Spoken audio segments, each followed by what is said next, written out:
Saúde, direito de todos e dever do Estado. Direito à moradia, ao emprego, à educação, a um meio ambiente saudável, à água potável, ao lazer, à cultura. Direito à voz e à paz. Respeito à diversidade. Saúde para a Fundação Oswaldo Cruz abriga todas essas dimensões. É assim desde 1900. Uma visão integrada da saúde. Na pesquisa, ensino, assistência, informação, comunicação, memória, na promoção da saúde, na inovação, onde permanentemente se pensam respostas para as necessidades da sociedade, onde se faz ciência em defesa da vida. Você pode até não saber, mas carrega a FIOCRUZ dentro de você. Desenvolvemos e fabricamos vacinas, medicamentos, biofármacos, testes para diagnóstico. Formamos pessoas do nível médio à pós-graduação. Realizamos pesquisas para superar ameaças à saúde, para diminuir riscos ambientais, para prevenir doenças e agravos. Pesquisas que beneficiam crianças, adultos, idosos. Uma instituição pública e estratégica de Estado, integrante do Sistema Único de Saúde, com uma rica história de contribuições à sociedade. Presente de ponta a ponta no Brasil, onde cada trabalhador é um elo forte e ativo. Nela, ciência e saúde cumprem uma função social para o país e o mundo. Pés fincados na tradição, olhos voltados para o futuro.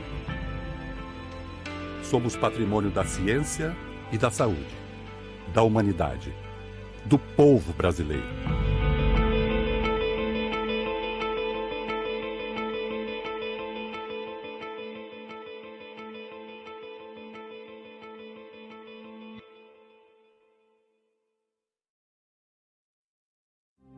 O Instituto Nacional de Controle de Qualidade em Saúde, INCQS, foi criado em 1981.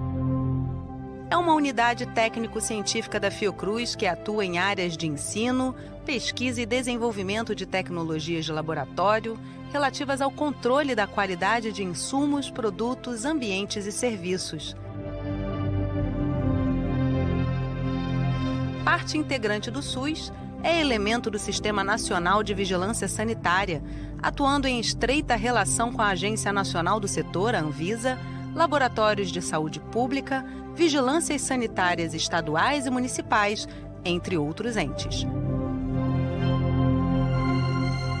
O INCQS é o único que realiza ensaios em lotes de sangue e hemoderivados utilizados no Brasil e é a instituição responsável pela análise laboratorial para a liberação de lotes de vacinas e de soros hiperimunes produzidos ou consumidos no país ou para exportação.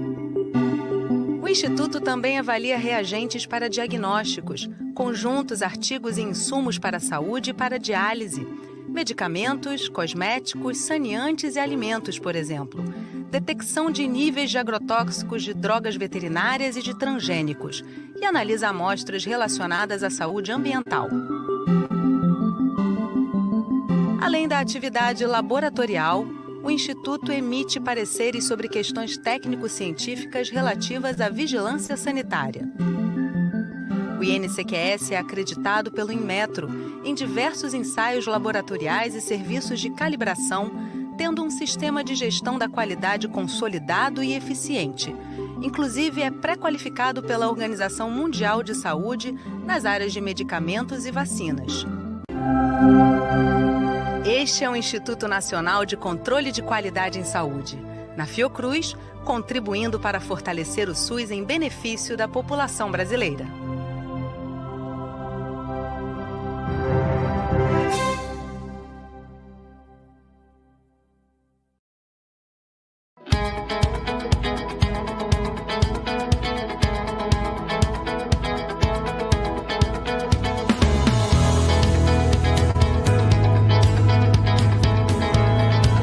O Instituto de Ciências Biomédicas da Universidade de São Paulo é uma referência nacional e internacional de qualidade no ensino, na pesquisa e nas atividades de cultura e extensão.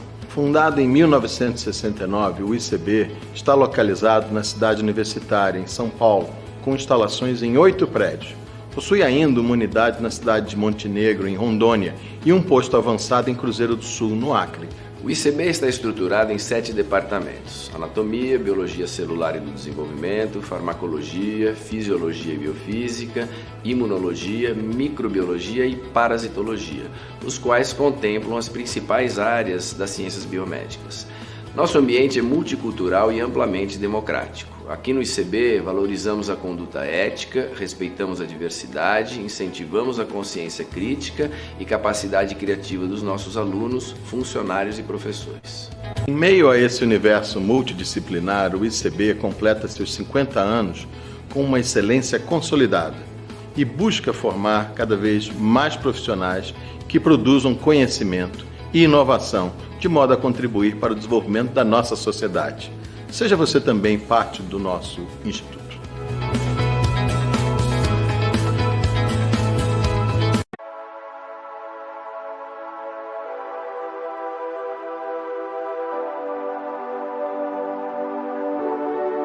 Somos o Instituto de Biociências de Botucatu.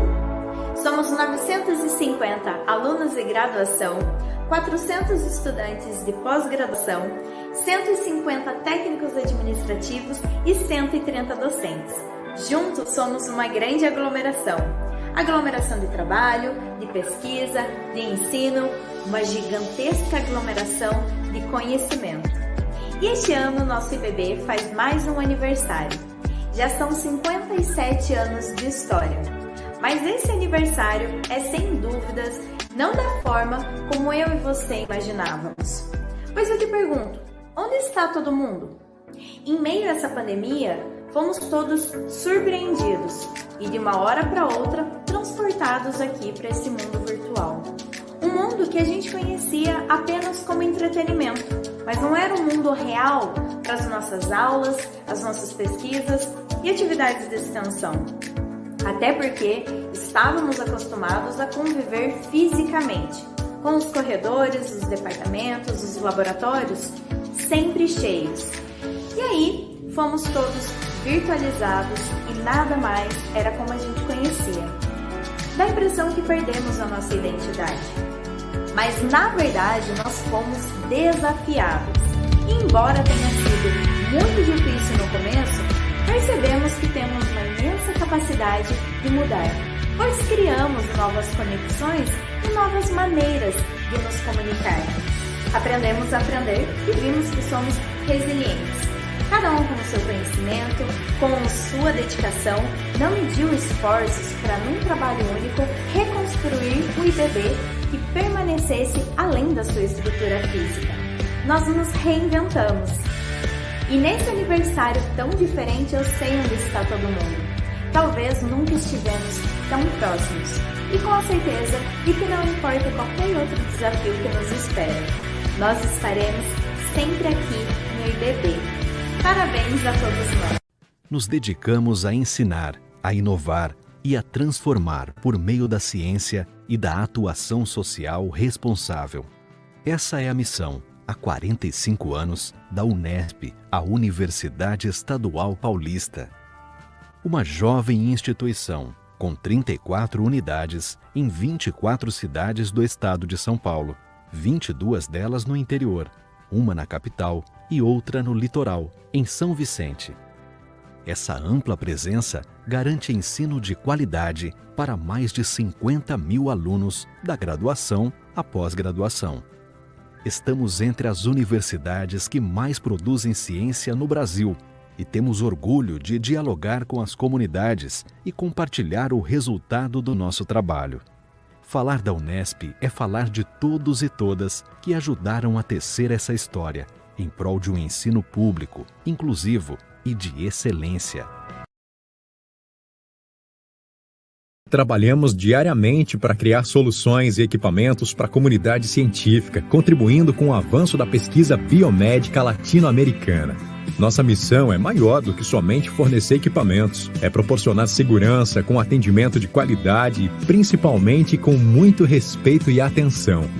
Por isso, investimos em alta tecnologia e buscamos manter relacionamentos duradouros.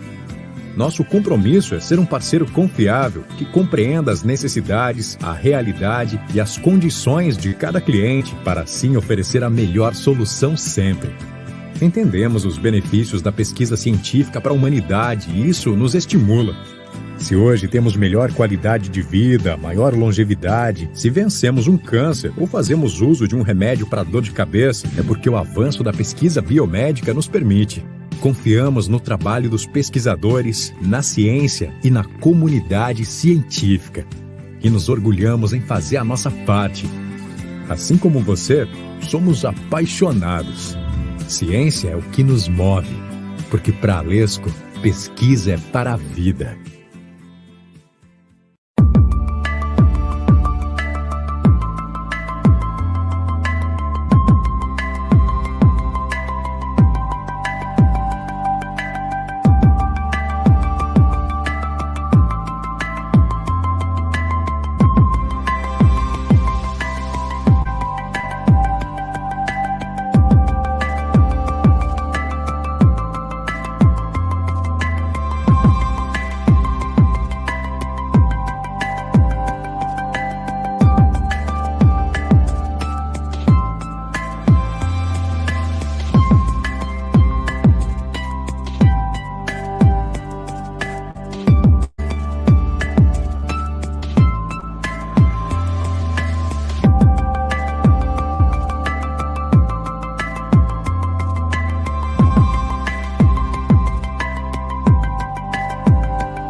Hello, everyone.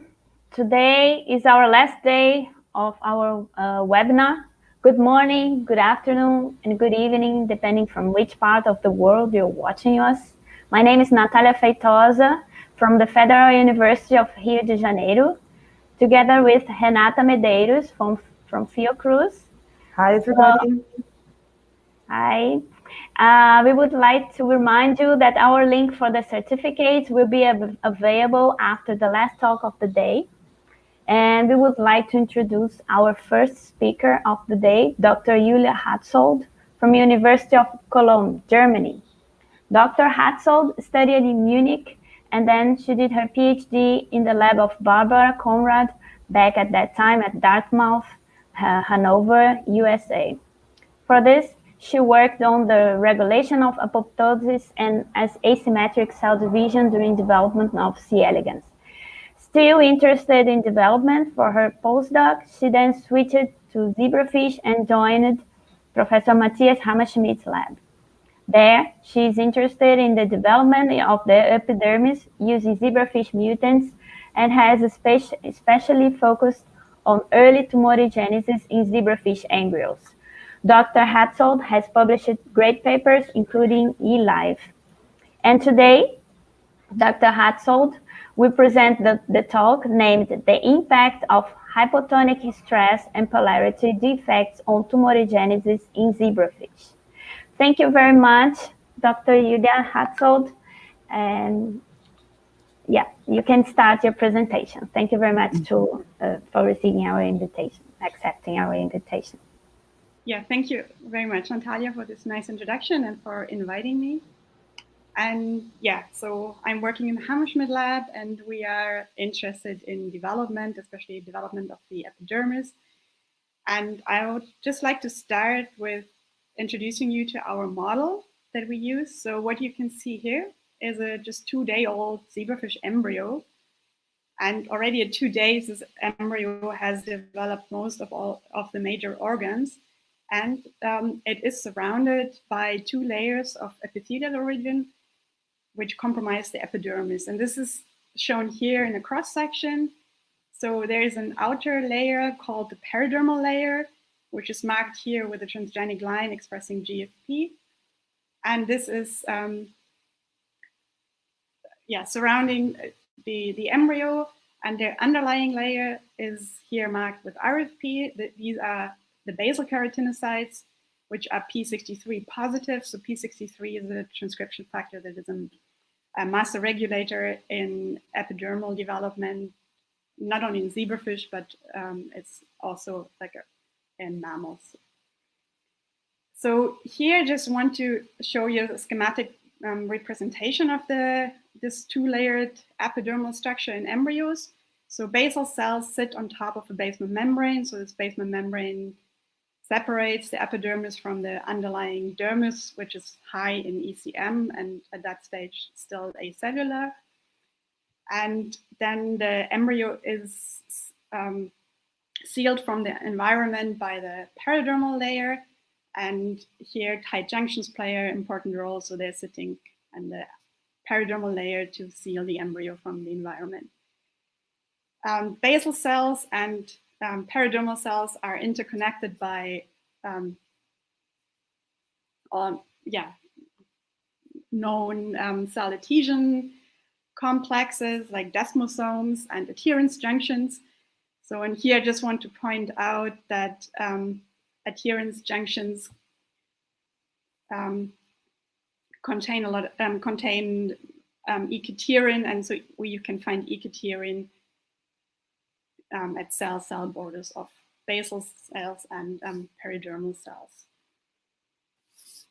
So this 2-layered embryonic epidermis then around 15 days after fertilization gives rise to a more stratified adult epidermis. So, and this is the basal P63 positive cells, which divide and then give rise to more layers, the basal layer, the intermediate layer, and also the peridermal layer. Also here, desmosomes, adherence junctions connect all of these layers, and the peridermal layer is the most outer layer that seals the fish and contains tight junctions. And so this structure is actually very similar to the mammalian epidermis. Also in mammalian, the embryonic epidermis even starts with only one layer with p63 positive cells, and then during development gives rise to a truly stratified epithelium, this truly stratified epidermis, where also p63 basal layer cells then give rise to spinous layer, granular layer, and then the cornified layer. And the main difference between the fish and the mammalian epidermis is that fish miss this cornified layer, which is a layer comprised of that very keratinized cells that actually seal the mammals from drying out, which the fish doesn't need, of course, because it's swimming in the water. So the important thing about the fish epidermis that it is comprised of only living cells, and that's very different to the mammalian epidermis. But this whole development and the stratification is very similar. So we are now really interested in how this epidermis is developed and how the homeostasis of the epidermis is regulated. And for that, we used a very traditional zebrafish approach. We did a forward genetic screen by treating males with ENU and then crossing them to wild types, but then in the F2 family, raise families, intercross them in case, and then screen the progeny for potential mutants in the epidermis. And we found a bunch of mutants that look like this. So like here again, a 2-day-old wild type sibling with here like a nice smooth epidermis. However, we found mutants that have these little epidermal aggregates which look like tumors. And so we were wondering whether these little tumor-like structures are really useful as a tumor model. And I hope to convince you with the next couple of slides that really like this only 2-day-old fish embryo can serve as a tumor model. And so I will talk a bit about one mutant that actually was not isolated in our lab, but a long time ago in Wolfgang Briever's lab, and then has been initially described in David Kimmelman's lab. They have given us this mutant to study it further. So here in the psoriasis, and this mutant is called psoriasis. So again, wild type, and this would be the psoriasis mutant, the same age, but you can see that here are little tumors in the epidermis. And this becomes also pretty clear in cross sections. So again, in wild type, we have like very thin layers of the periderm and then the p63 positive basal cells. And also what gets clear here, they are separated by clear equatorial localization between the two cell layers or between different cells. However, in the psoriasis mutant, in regions where tumors have not developed yet, you can already see that equatorial distribution is lost or not as crisp anymore, indicating that like loss of equatorial localization might be an indication for starting epithelial mesenchymal transition. In regions where we have tumors, we find that these tumors mainly consist out of basal keratinocytes, as shown here with p63. So it is mainly the basal keratinocytes that develop these tumors, although the still single-layered peridermal cells also lose their shape and their, like whole structure. I just want to show you some traits that these psoriasis mutants have that really show that they show hallmarks of cancerogenesis. So the tumors really derive from hyperproliferation, as shown here by BRDU incorporation. So there's lots of proliferation going on in the psoriasis epidermis, whereas there's hardly any in the wild type sibling. Also, the basal cells are highly motile in the psoriasis. What you can see here is membrane tag GFP expressed in a subset of basal cells. And you can see that in wild type, these basal cells are very stable. They don't move a lot. They don't change any of their neighbors. However, in the psoriasis mutants, they are highly protrusive. They detach, reattach each other, so might change also neighbors and show, this highly protrusive activity. Also, it's not only the keratinocytes that change a bit, but they also can degrade the underlying basement membrane.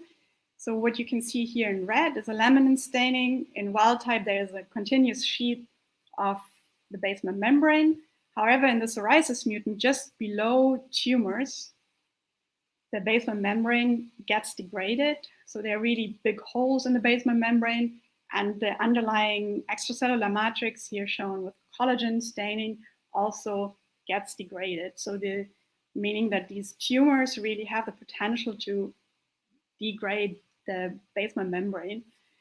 And what we then also find is that in wild type, where the p63 positive keratinocytes just are all above the intact basement membrane, in the psoriasis mutants, since the basement membrane gets degraded, the keratinocytes have the potential to invade the underlying dermal space. So we find p63 positive cells in the underlying dermis.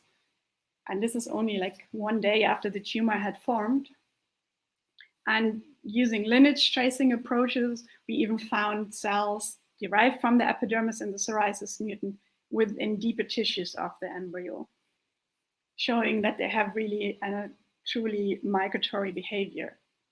Another interesting point is that, which is also often seen in human tumors, is that loss of p53, which is a tumor suppressor, might increase or tumor size. And this is also here the case when we use perphythrin alpha, an inhibitor for p53.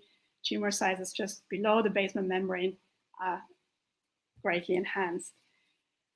Another point, what we found is that similar to mammalian tumors, also the tumors in the psoriasis mutant are infiltrated by inflammatory cells, shown here with a transgenic line marking neutrophils in green and macrophages in red, and the tumor is infiltrated by these inflammatory cells.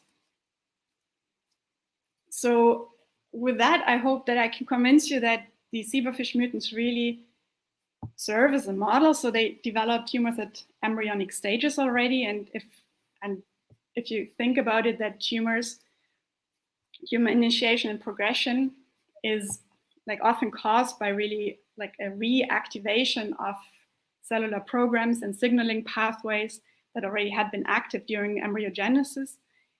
This might make embryos easier to induce tumors since they are genetically less complex and they require a few mutations to transform cells that might not be as differentiated as in adults yet. And these tumors really display hallmarks of cancerogenesis. So they hyperproliferate, they are invasive, they cause inflammation. So we can use them to study different aspects of cancerogenesis, not only the tumor promoting factors, but also other aspects. And of course, the zebrafish is a very accessible model since we have a lot of access to transparent embryos. The tumors develop within days. So at 2 days, we already start seeing these tumors. And yeah, we have lots of transgenic approaches and genetic approaches to interfere with genetic pathways, but also drugs can be easily applied by just adding to the water. So we therefore think that really the zebrafish epidermal mutants are a very good model to study cancerogenesis of epithelial origin. And of course, we wanted to know what causes actually the tumors in the psoriasis mutants. And for that, we performed whole exome sequencing and identified the mutation in a gene called ATP1B1A, which codes for the beta subunit of a sodium-potassium pump. The sodium-potassium pump is located at the basolateral side of epithelial cells. It is required to pump out sodium, pump in potassium, and like a main function of it is to maintain the correct ionic gradient across cell membranes. However, this pump does not only have the role of pumping ions, but there are also pump-dependent and independent roles in signaling, as well as in the formation and maintenance of epithelial polarity and adhesion, and especially like the beta subunit, which is mutated in the psoriasis mutant. So it's a transmembrane protein with a large extracellular domain, and this extracellular domain has been also shown to act as a cell adhesion molecule with other beta subunits on neighboring cells. And the whole pump has been shown to play a role in establishing polarity in several epithelial cells. So I want to mention that the ATP1B1A is expressed in the periderm. So it is expressed in the epidermis, but it is also strongly expressed in the pronephric duct, which is the precursor of kidney. And so it is not so surprising that these mutants also have a pronephric duct phenotype or a kidney phenotype. And here, a speciality of the zebrafish comes into play. So it's a freshwater fish, so it is swimming in water of very low osmolality. So the freshwater, or E3 is the medium we use to keep our fish, has only an osmolality of 10 milliosms. However, the zebrafish has an osmolality of 230 to 300 milliosms, which then means that they face constant influx of water, since the tonicity outside is much lower, and of course need to excrete this water again. And this is regulated by the kidney. And you can imagine if in the psoriasis mutant now the kidney is not functioning, that they face problems. And you can see this, that like here, that they have a huge heart edema here, and the older they get, the more edemic they get, because they just basically cannot get rid of the water and get really edemic. And what we have also shown that in this hypotonic medium, they have show this high hyperproliferation in the epidermis, shown here with BRDU incorporations. However, when we try to rescue this edemic phenotype, but by putting them into isotonic medium, which then would get rid of this constant influx of water, because the osmolality outside is the same as inside, we can really rescue the edemic formation. But to our surprise, we also completely restored proliferation rates back to wild type levels, indicating that this hypotonic stress they are facing is systemic, and it also is required for this hyperproliferation. However, there are also defects in the psoriasis mutants that are not rescued by isotonic medium, and this is in the architecture of the epidermis. So shown here in the mutant, in the peridermal cells, for example, the cell polarity determinant LGL2 is largely gone, and this cannot be restored by isotonic medium, as well as the architecture of the basal cells shown here with keratin staining, which is also not restored in isotonic conditions. So that helped us to identify a model, or like a mechanism in which we have shown that ATP1B1A sits at the basolateral side of epidermal cells. So it is required in the overlying peridermal cells, and then establish polarity in the peridermal cells, but also in the basal cells. So under isotonic conditions, and upon loss of this ATP1B1A, cell adhesion and cell polarity are still affected in the psoriasis mutant. However, under hypotonic conditions, the basal cells then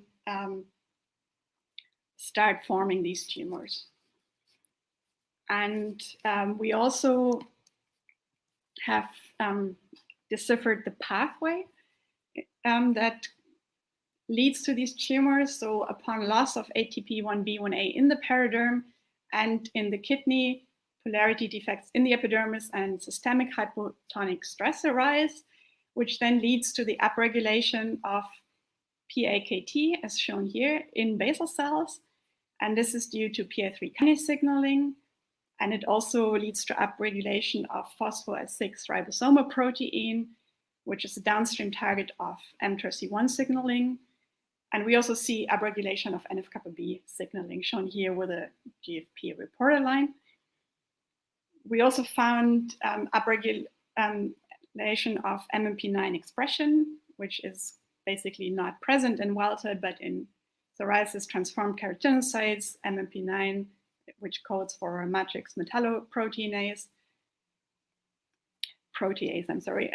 is highly upregulated in the mutant epidermis, and the mutant epidermis hyperproliferates.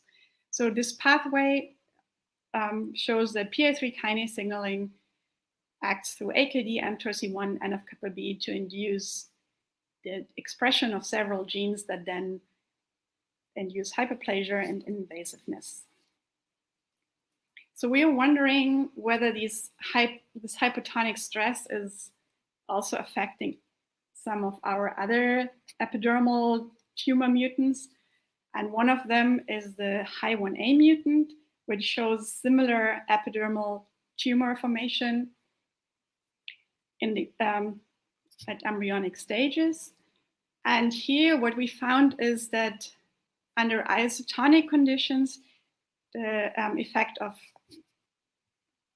these tumors, so these tumors were reduced but not completely rescued, like in the psoriasis mutant. But this would also, so this is quantified here, also hyperproliferation is rescued under isotonic conditions as well as MMP9 expression. However, this was not a complete rescue, but just an alleviation. However, we want just look more into the pathway. So what in the Hy mutant, what is happening is that loss of Hy1, which codes for a Kunis type protease inhibitor, leads to the hyperactivity of its target, which it normally should inhibit, which is matriptase. It's a serine protease. And so Joy Amistad, another postdoc in the lab, has discovered the pathway that leads to these tumors in the Hy mutants. And this is matriptase can then, if it is not longer inhibited because of the loss of Hy1, can then activate the G-coupled protein receptor part 2 and EGF receptor signaling, phospholipase D signaling, which then leads by mTORC1 signaling also to hyperproliferation. And so I just want to talk a little bit about matriptase, why matriptase is so interesting. So it is a serine protease that is transmembrane, and it sits in the extracellular space where it can activate several targets. So it has other proteases like prostasinase targets. It can activate growth factors like HGF or growth factor receptors, but it also can activate G protein coupled receptors like PAR2. And it is inhibited by Hy1. And this complex is very important also in cancer biology, as it has been shown that matriptase is overexpressed in several epithelial-derived cancers, whereas if Hy1 expression is reduced, matriptase also this could lead to cancer. So this balance between these two molecules is very important to ensure homeostasis. And yeah, matriptase has been shown to be a strong initiator and a strong tumor promoter in the epidermis as well. So it can induce squamous cell carcinomas through the activation of PAR2B and NF-kappa B, and as well as PI3 kinase, AKT, and mTOR signaling. And so therefore, we really wondered whether matriptase also plays a role in the psoriasis mutant, and by knocking down matriptase 1A with a morpholino here, we can, by itself, it doesn't really cause a phenotype, but in the psoriasis mutant, it completely abrogates the tumor formation. So the epidermis looks completely fine. However, they still show this edema formation, so the systemic hypotonic stress is not rescued. So this rescue of the aggregate formation is completely restored by matriptase knockdown, or also, as we have now shown, also by matriptase CRISPR mutant. And just to remind you here is that, yeah, matriptase, as has been shown by Joy and also others, that matriptase can activate PAR2B. So we're wondering whether PAR2B also plays a role and made a PAR2B mutant. And what we can see, it does rescue the phenotype, but it does not restore wild type conditions completely. So we think that matriptase acts only partly through PAR2. However, we of course wanted to know where in the pathway matriptase is, and we found that the epidermal architecture is not restored upon knockdown of matriptase, so we still see defects in LGL2 localization or keratin localization in the epidermis, and also the pronephric duct function. So the pump is missing in the mutant, it is still missing in the psoriasis matriptase mutant, and as I've shown you before, they are still very edemic.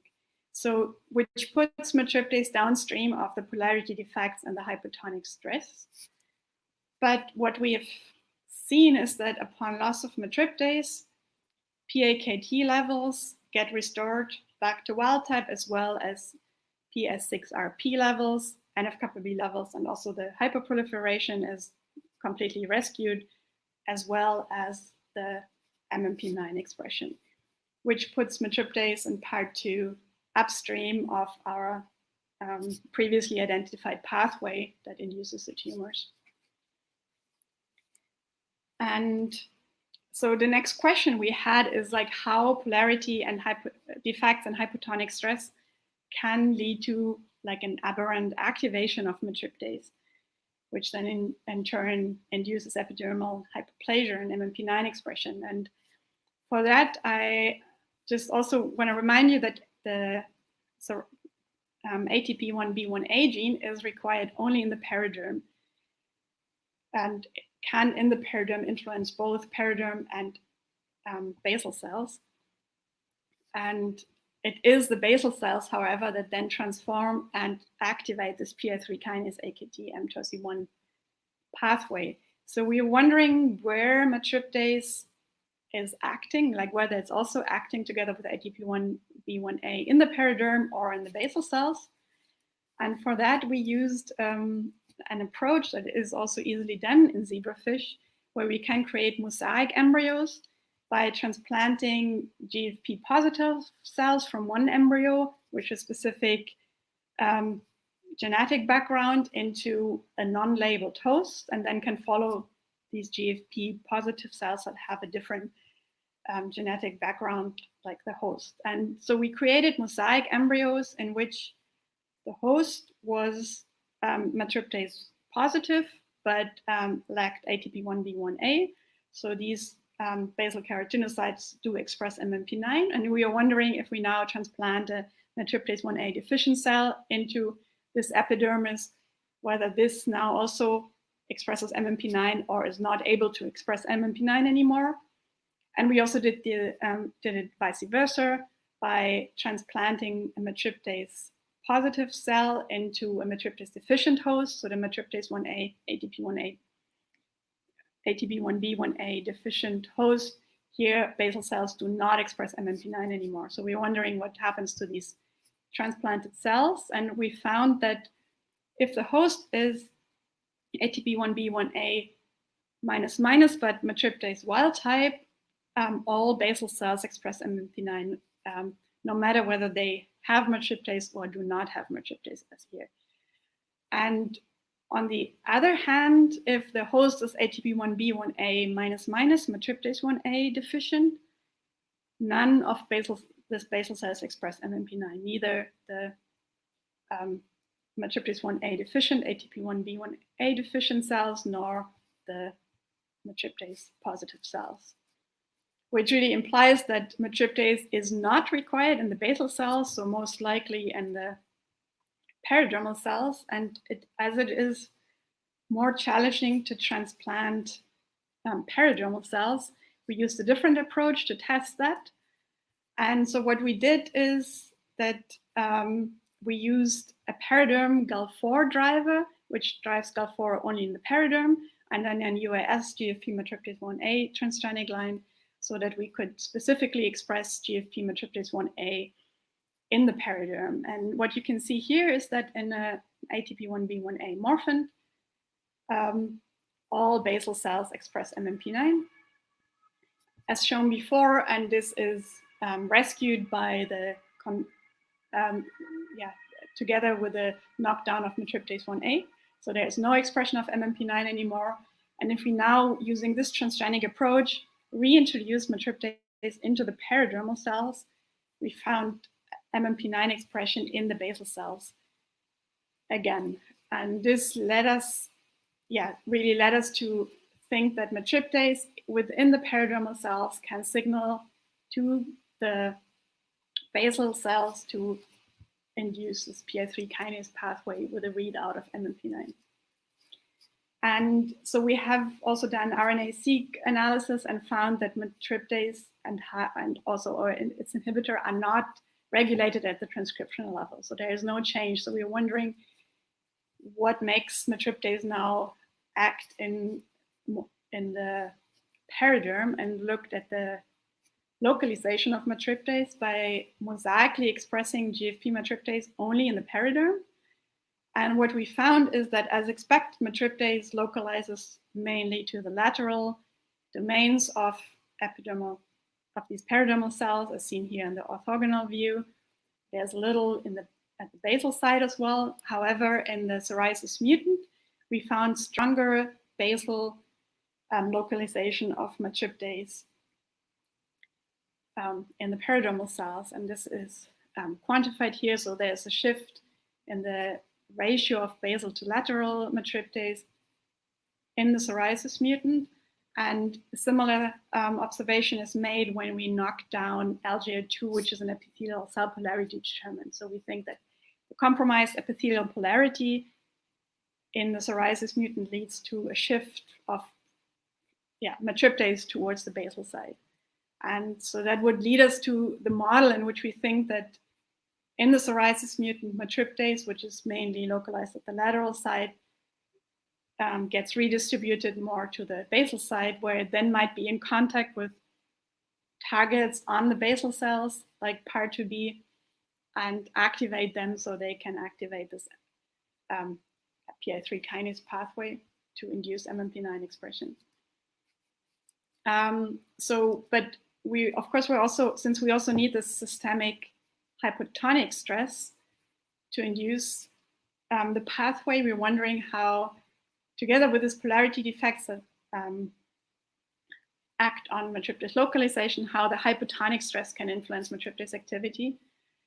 And for that, we got interested into a couple of reports that actually showed that the autoactivation of matriptase is tightly regulated by the chemical environments of cells, and also that the optimal activity of matriptase is mildly acidic pH and also low ionic strength conditions, which caught our interest because, of course, in the systemic hypotonic stress, we might have low ionic strength conditions. And to test whether hypotonic stress really has an influence on the activity, we used a system that was developed in Sean Coughlin's lab, and which makes use of matriptase cleaving PAR2. So matriptase can cleave PAR2. This G-coupled protein receptor cleaves off the short extracellular part, which then goes off. And so also now it becomes clear why it's called PAR2, which stands for protein is activated receptor. So matriptase can activate this receptor by cleaving it. And so what they did is they fused PAR2 to alkaline phosphatase and then transfected HEC293 cells with matriptase and this PAR2 with the alkaline phosphatase. And so if matriptase now cleaves off the extracellular part of PAR2 fused to this alkaline phosphatase goes into the supernatant.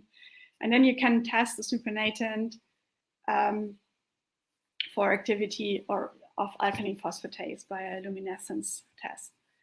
And so they have shown this for mammalian matriptase and PAR2, but also in a recent paper for zebrafish matriptase and zebrafish PAR2b, that it really transfecting cells with PAR2b and matriptase, which is also called SD14A, really increases the AP release.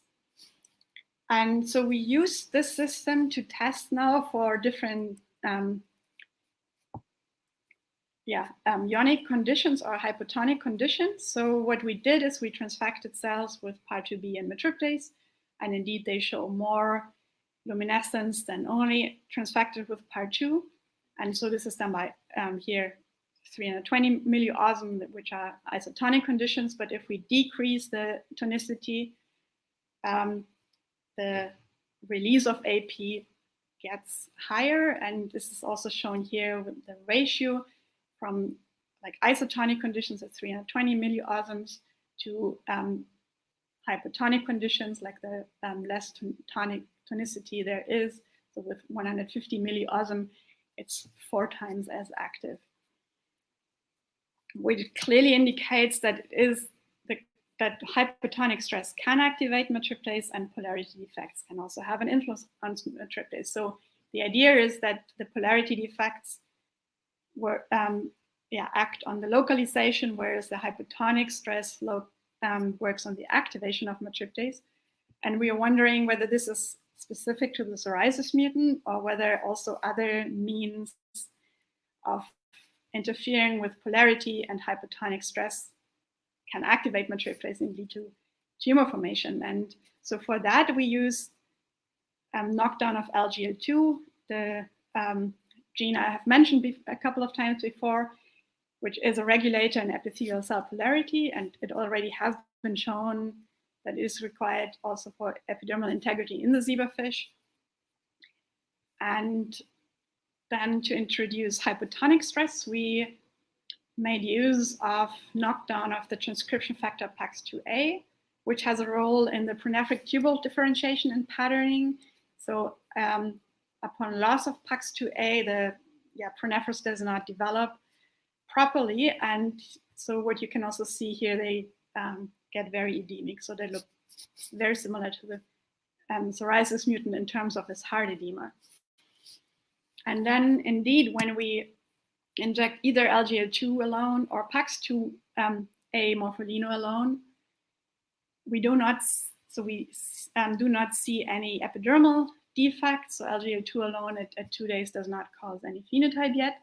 And the PAX2A morphins, they have a huge hard edema, so clearly suffer from hypotonic stress, but only very few develop epidermal aggregates. However, if we combine LGL2 and PAX2A, we find tumors in the epidermis, and so this is quantified here. And interestingly, this tumor formation is completely dependent on the activity of matriptase. So upon knockdown of matriptase, although we still get edema formation, we don't see any aggregate formation anymore. And it is also really dependent on the tonicity, as here in the LGL2 PAX2A double morphin, you see these nice epidermal tumors in the fin fold here. However, under isotonic condition, this is also completely restored.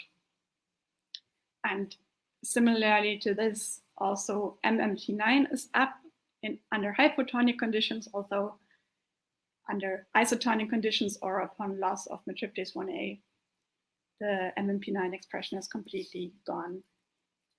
So as matriptase 1A is required and these cells express MMP9, we really thought this is also the same pathway which is affected in psoriasis mutant. And indeed, we find that in the PAX2 LGL2 double morphin, PAKT levels are up in the epidermis, and upon blockage of PI3 kinase by different inhibitors like Wotmanin or LY29402, we can completely restore the epidermal architecture here. So like the tumors are not here anymore, and also PAKT is not up anymore. Yeah, which is also quantified here. So we really could see that the pathway that is affected in PAX2 LGL2 double morphins is the same with PIK3 kinase, AKT, mTORC1, and NF-kappa B signaling. And yeah, so just to compare this, or like to show this, is that if we induce polarity defects by loss of ATP1A in the periderm, or by LGL2 loss in the periderm, and induce hypotonic stress by ATP1B1A in the kidney, or PAX2A in the kidney, in both cases we induce polarity defects and hypotonic stress, which then leads to a pathway dependent on matriptase activity, PAR2B, PI3 kinase, AKT, and mTORC1 NF-kappa B signaling, which then induces expression of genes that are required for hyperplasia and invasiveness. So to summarize this, I just want to point out the main findings that we had is, so like, yeah, we really could show that the activation of this oncogenic pathway, which is up in basal keratinocytes in the psoriasis mutant, is dependent on this molecule called matriptase 1A, which is a serine protease. And this matriptase 1A plays a role in a lot of epithelial-derived cancers. So we think this is really an important molecule for that. Also, what we could show that it acts in a cell non-autonomous way to activate PI3 kinase signaling. So matriptase acts in the periderm to activate PI3 kinase signaling in the basal cells, which I think is also a very interesting fact. And there are also some studies that have suggested that matriptase in tumor cells can activate PAR2 in tumor-associated fibroblasts.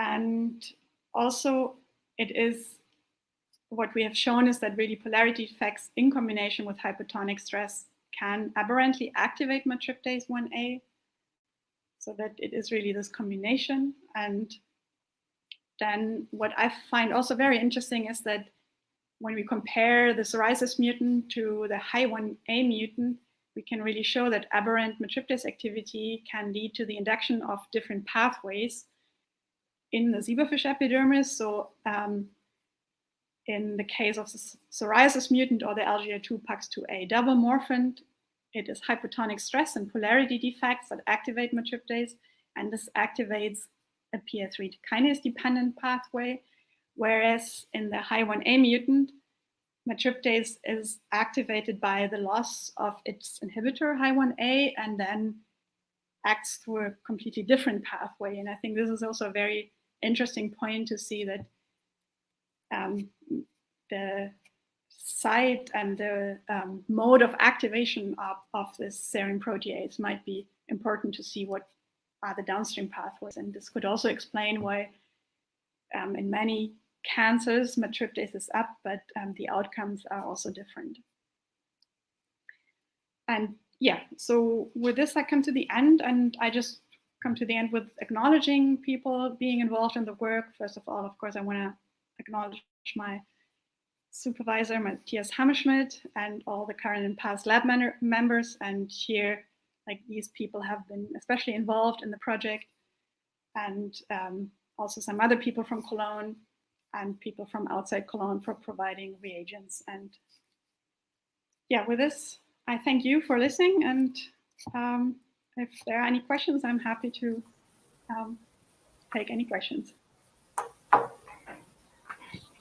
Great talk, Julia. Thank you very much. It's an amazing presentation. And this, of course, I should also mention that you're invited to send one of your part of your research to our research topic, animal models for pharmacological investigation of treatments and diagnostics for diseases. that we are editing this topic in Frontiers in Cell and Developmental Biology. Please be welcome. We will love to receive one of these papers.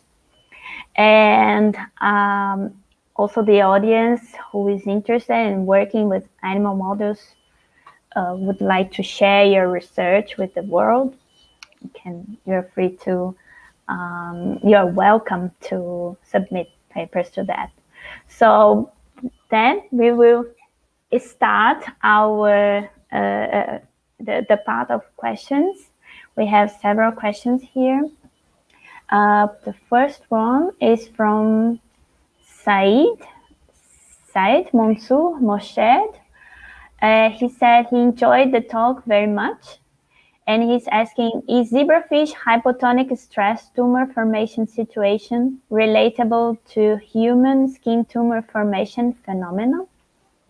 Yeah, so this is, of course, like a very interesting question. And so we don't think it is necessarily related to skin tumor formation as we don't swim in water, and like our skin does not get affected so much by hypotonic stress. We think more about it could be a model for other epithelial tumor formations, like in the oral epithelium or in the lung, where, for example, upon injuries, there might be a hypotonic stress situation because of saliva, and also it has been shown that other tumors, or like that cancer patients often also suffer from hyponatremia, which is like low sodium, which we also, of course, think that is happening in the psoriasis mutant, and that this is an increasing risk factor, and treating this hyponatremia often also helps the patient outcome. So we do think there are relations, and they have to be studied further. So it is, yeah, probably more like other epithelia that are affected and not so much the skin. Thank you. We have another question from Taiwan. Chung De-Xiao from CICU Taiwan. He said, good talk. I am wondering whether psoriasis mutants are able to survive to adult stage, and whether the skin phenotype transform into real skin tumor at adult stage. Yeah, unfortunately, they do not survive. So they have, of course, they have these kidney defects. They also have heart defects. So they die really early. And this is why we cannot look into tumor formation at adult stage. Is it possible to make a conditional knockout for that? Yeah, we have not done this. We have thought about it, and it's kind of on my list. Like, one problem, of course, is we would have to see whether you can then also induce the hypotonic stress. So you would have to, yeah, I think it would be a good thing to do. I have not managed to do it so far. Yeah. Great. Thank you, Julia. And it's amazing this, you really establish a kind of model, yeah, that you can follow how the hypotonic stress could lead to a tumor. And it was beautiful that you showed that the matriptase reallocate and redistribute directly to the basal cells. So do you think they are kind of hyperactivating the basal cells? Can you control that? Yeah, so I think that then matriptase gets like redistributed. So of course I have not, it could also be that together with matriptase also there, like its targets get redistributed, or that there is an effect on the Hi1 inhibitor.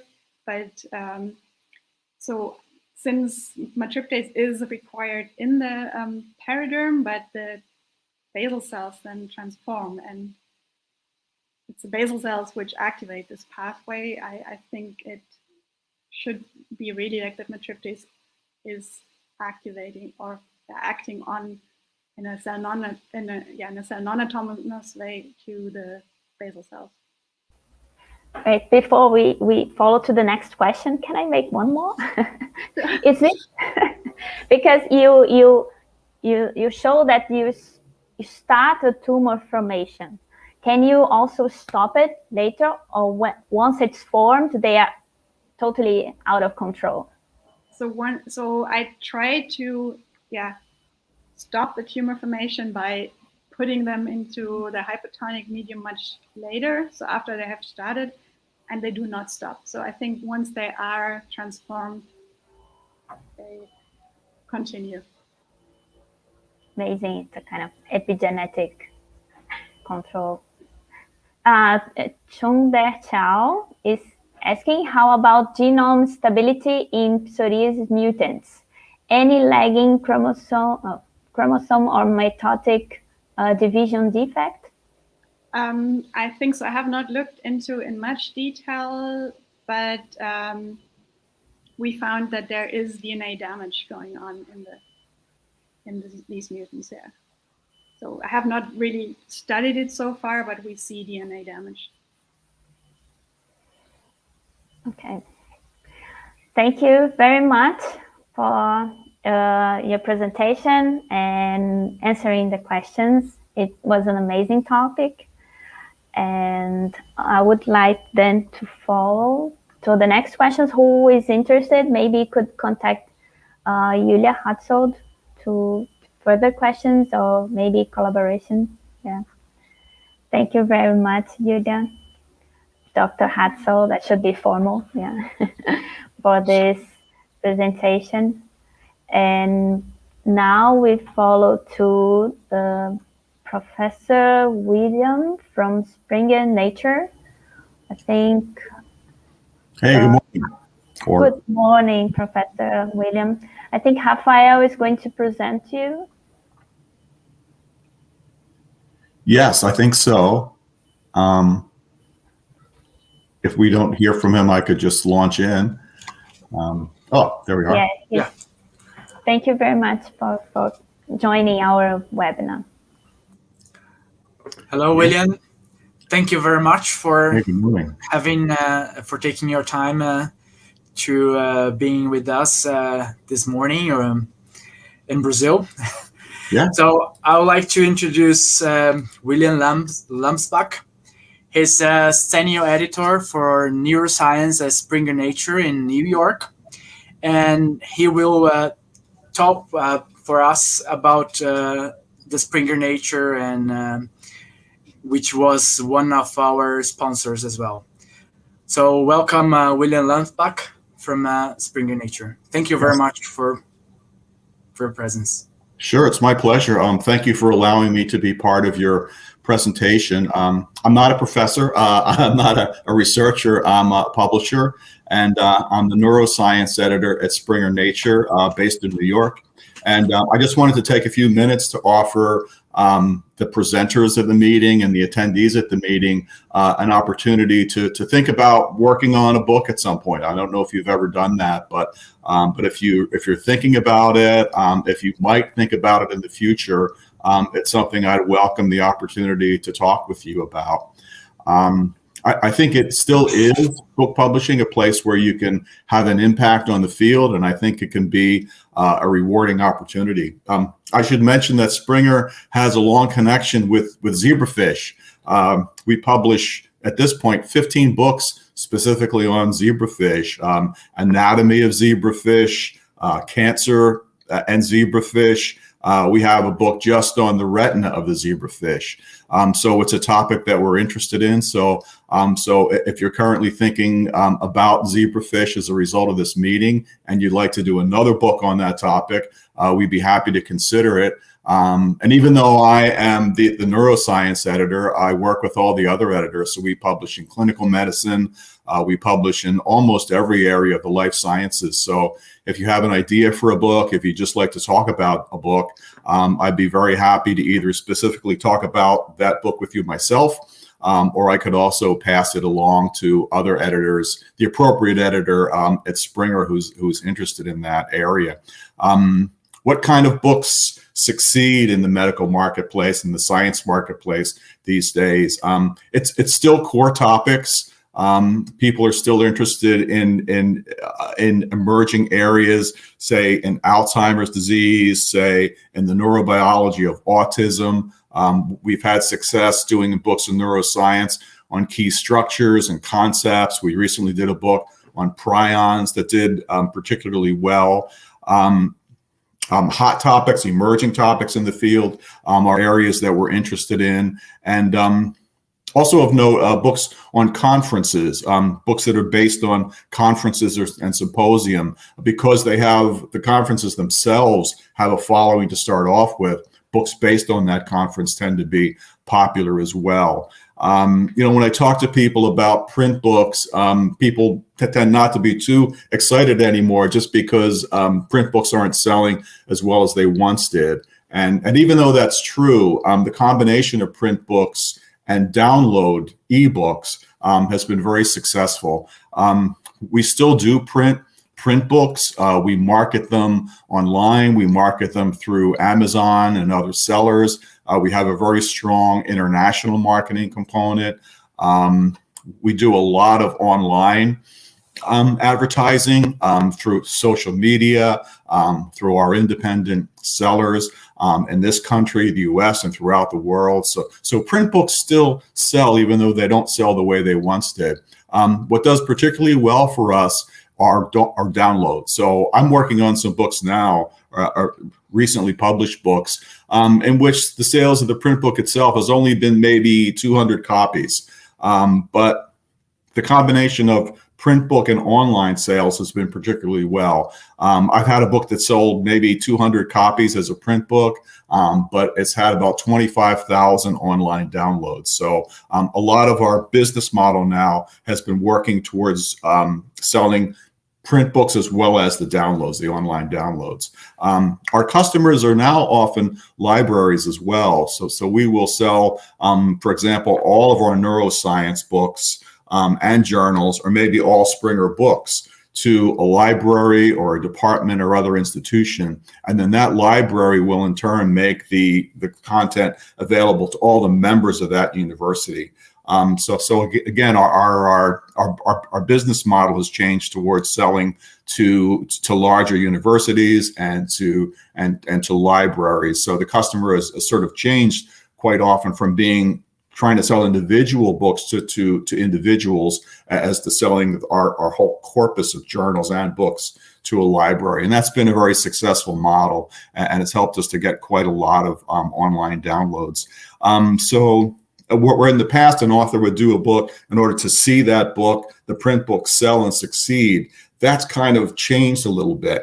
But still, the reason to do a book is that it continues to be read. And the impact is felt in the field through primarily through online sales. I talk to authors quite often and ask people to do books, and the primary reason for them not to do a book is, of course, that they don't have the bandwidth. People are researchers. They're often heads of departments. They're traveling.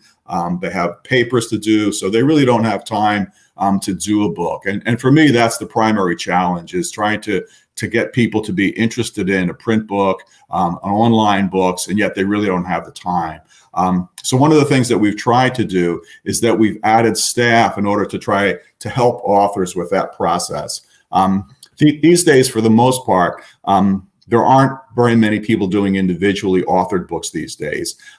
It's mostly multi-contributor books, in which you bring in 20, 30 or more authors to help you do that book. And the challenge for the author is primarily an organizational one. You have to get people together. You have to get them to get their chapters in on time, which they don't always do, because all the authors who work on our books are busy too.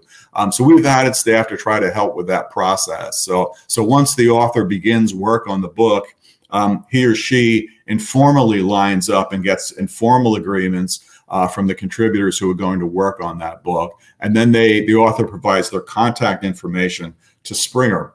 And at that point, we have a project manager who contacts all the individual contributors to provide guidelines for manuscript preparation, information on permissions, information about the deadline and whatever else they need. And then after that, we follow up with them, with the contributors from time to time, answering their questions. As the deadline approaches, we send them reminder letters about the deadline. And for any authors who are late, we track their progress. We nag them a little bit to get their chapters in on time. So even though I can't say that it's not work, because it is quite a lot of work for individual authors, we do try to help authors with that process, but by contacting individual authors along the way. And my job is to stay involved, is to start the process with the author and then stay involved to cut through any complications, any red tape along the way. I make sure that that we have the author's interests at heart, that if they need artwork to be done, I help them get that artwork done. If the authors think that the project should be moving along a little more quickly through the process, I help with that process. And overall, I think publishers consider themselves, especially Springer Nature does, that we're part of academia. So we're not just a publisher trying to make money, which of course is our number one goal, of course, but we also hope to make it a good experience for the authors. You know, when I work with an author and sign a contract for an author to do a book, you know, because they're not making a huge amount of money on this thing, I want it to be a good experience for the author. So I think I try to work hard to involve the author in all aspects of work on the book, in terms of the design, the cover, the way the editing gets done, and just to make sure that the author's needs are taken care of, and that overall, as I mentioned, that it's a good experience for the author. So when authors are interested in doing a book, I have an initial conversation with them. And then after that, if they're still interested in and they want to move forward, I send them our basic template in which they fill in the proposal for the book itself, which is usually a description of the book along with an outline of the chapters in the book itself. And then I send that out to review for various people in the field, and I follow up with those authors. I share the feedback I receive. The feedback I get will sometimes help the author better conceive the project. Maybe there's some chapters that need to be added. Maybe there's some things that need to be thought about further. Maybe there's some editors or chapter authors that the reviewers recommend in order to fine-tune the proposal. So after I get the reviews done, I then present the proposal to Springer for approval. And if Springer approves the proposal, I then move forward and offer editors and authors a contract for work on the book. And our contracts are pretty standard. And in fact, I've worked for a couple of other publishers. And so contracts among publishers are pretty much similar across the board.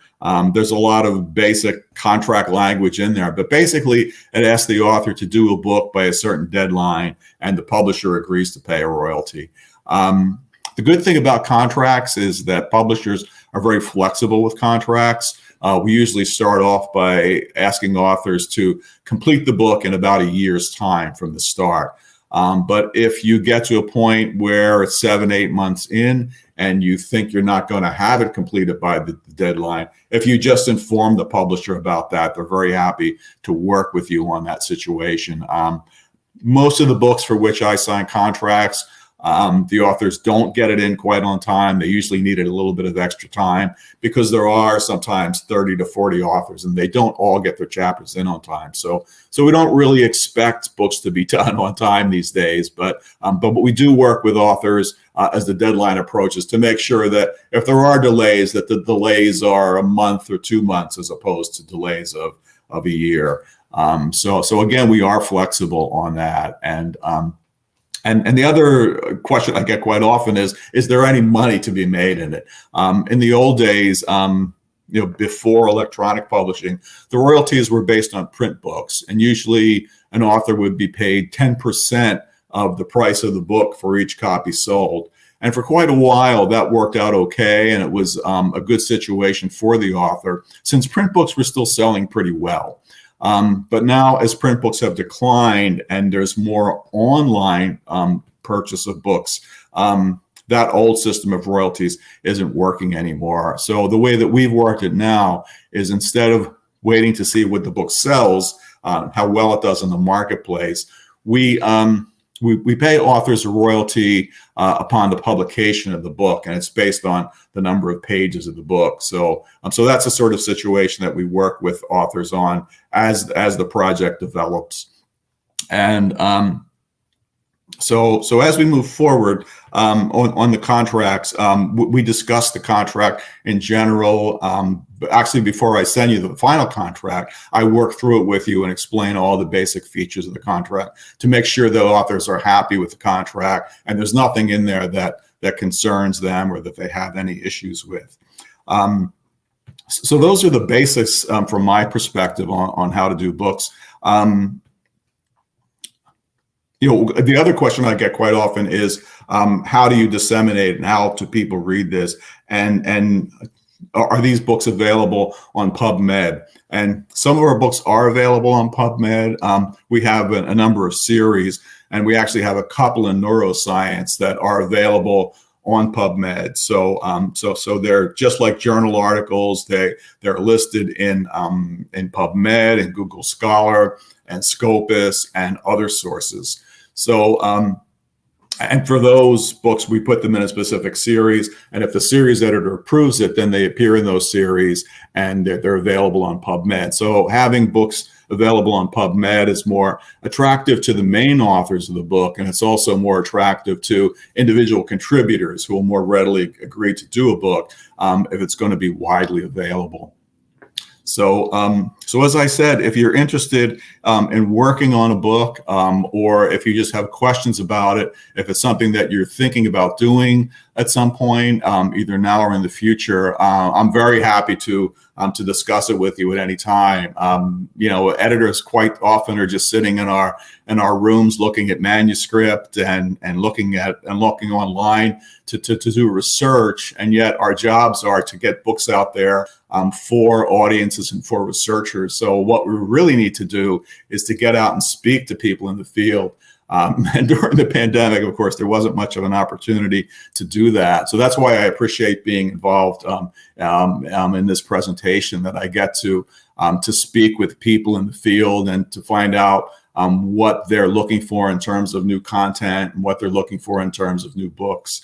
So as I say, I think it can be a rewarding opportunity. We work hard to make it a rewarding opportunity. And if we get to the point where Springer approves a book, it means that the management of the company and the marketing and sales people of the company think that this book is a good idea and to think that we can have success with it. So if it's approved by Springer, it is sort of a green light to proceed with confidence that we think that particular book could do well in the field. So as I said, we send our books out to conferences.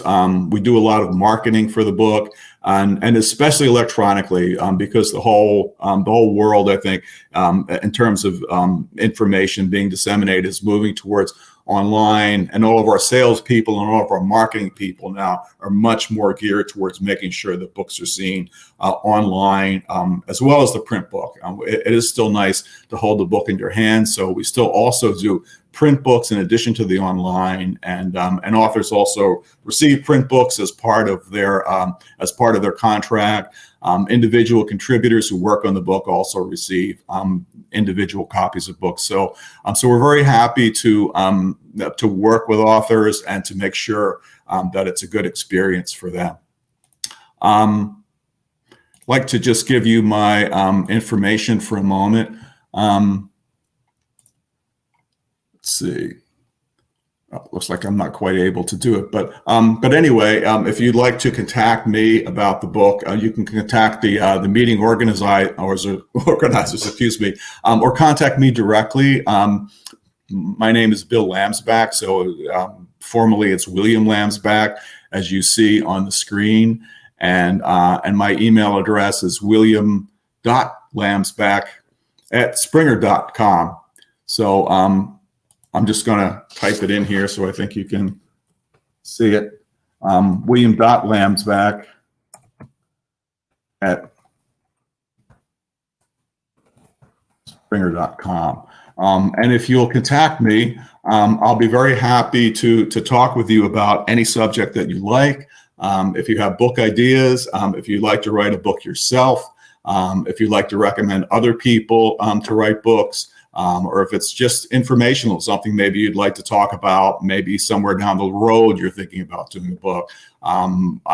It's part of my job just to talk to people all the time to find out their perspective on what's happening in the field and topics that they think should be covered. So that's my basic presentation. And so I hope at some point to speak with one or more of you. And if you have any questions, I'd certainly be happy to answer them now.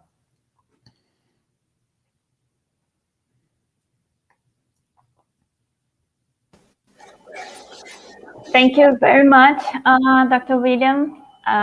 Here to the audience who wants to contact Dr. William Lamsbach, you can see his email here. It is really a pleasure to read a book, when you want to change or know about different fields you are working with. You normally take a look on a book, on the general issues of theme you're interested, you check on a book. And it's great that you mentioned how to get in contact with the books nowadays. So you just go in PubMed, and it's very nice that you can also download chapters and not only the whole book, because sometimes people are interested only in chapters and not the whole book. It's more like a review of a kind of issue.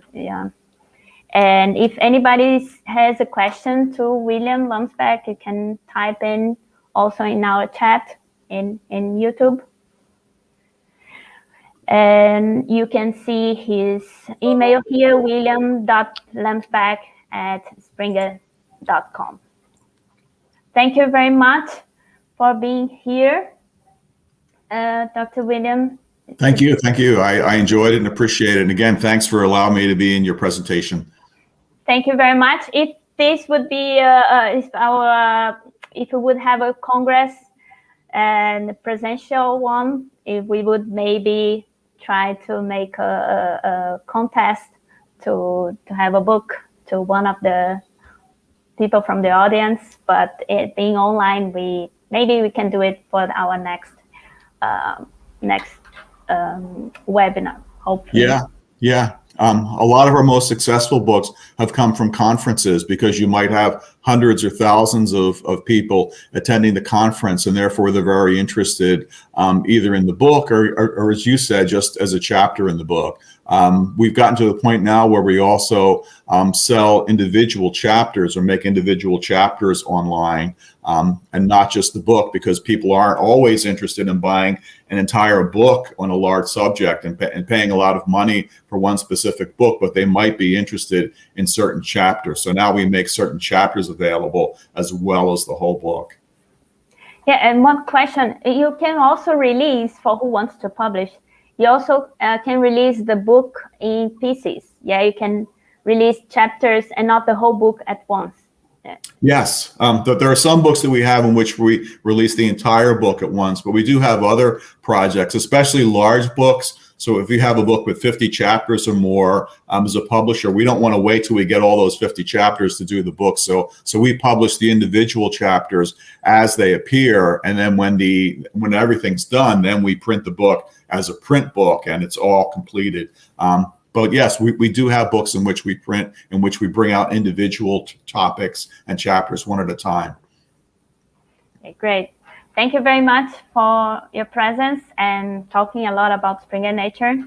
Now we have a question. If you are interested, we are organizing. Yeah, so Rafael is saying, if you're interested, we are organizing a Zebrafish book on Springer Nature. If you want to contribute, write an email to us. And Rafael is typing his email here. So now you can see, so rafael.nobrega@unesp.br. Okay, thank you very much. Now we are going to to release our sponsored videos, and we will be back in 10 minutes with the next speaker. Okay. See you in 10 minutes.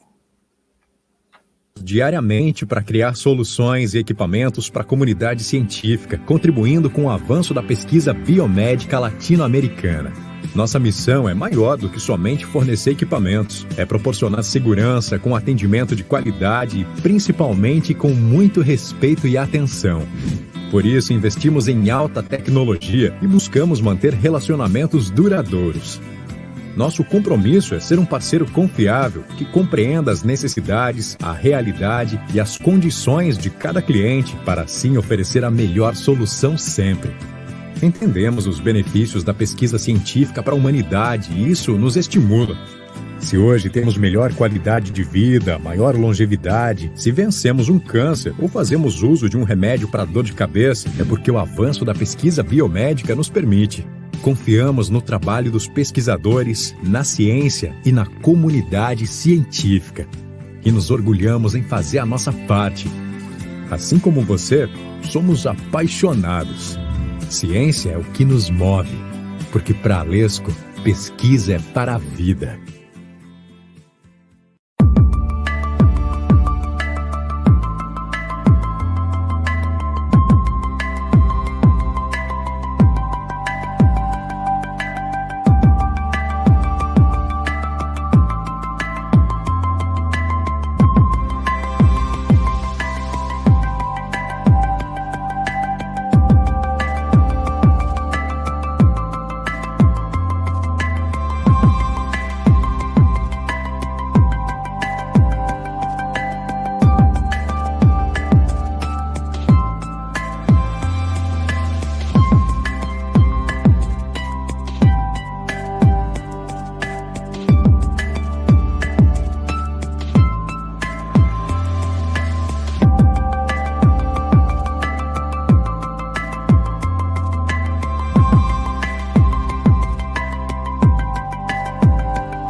Hello, everyone.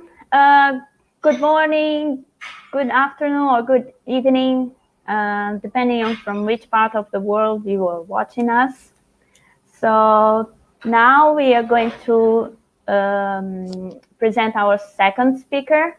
But before that, I would like to mention that our certificate link will be available only at the end of this day, so after our third speaker.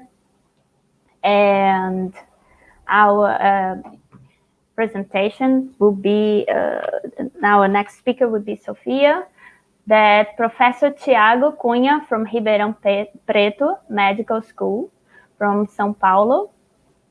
He will present our next speaker. And then after her presentation, we are going to open for questions. So please use our chat to make any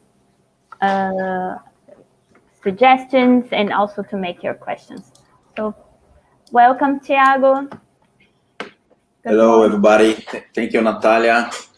And thank you, Rafael, and especially Ivis for the invitation to chair this section. And it's my great pleasure to introduce Professor Sofia de Oliveira. Professor Sofia is an assistant professor at Albert Einstein College of Medicine in New York. And she is gonna present work related to inflammatory model of liver inflammatory disease in that use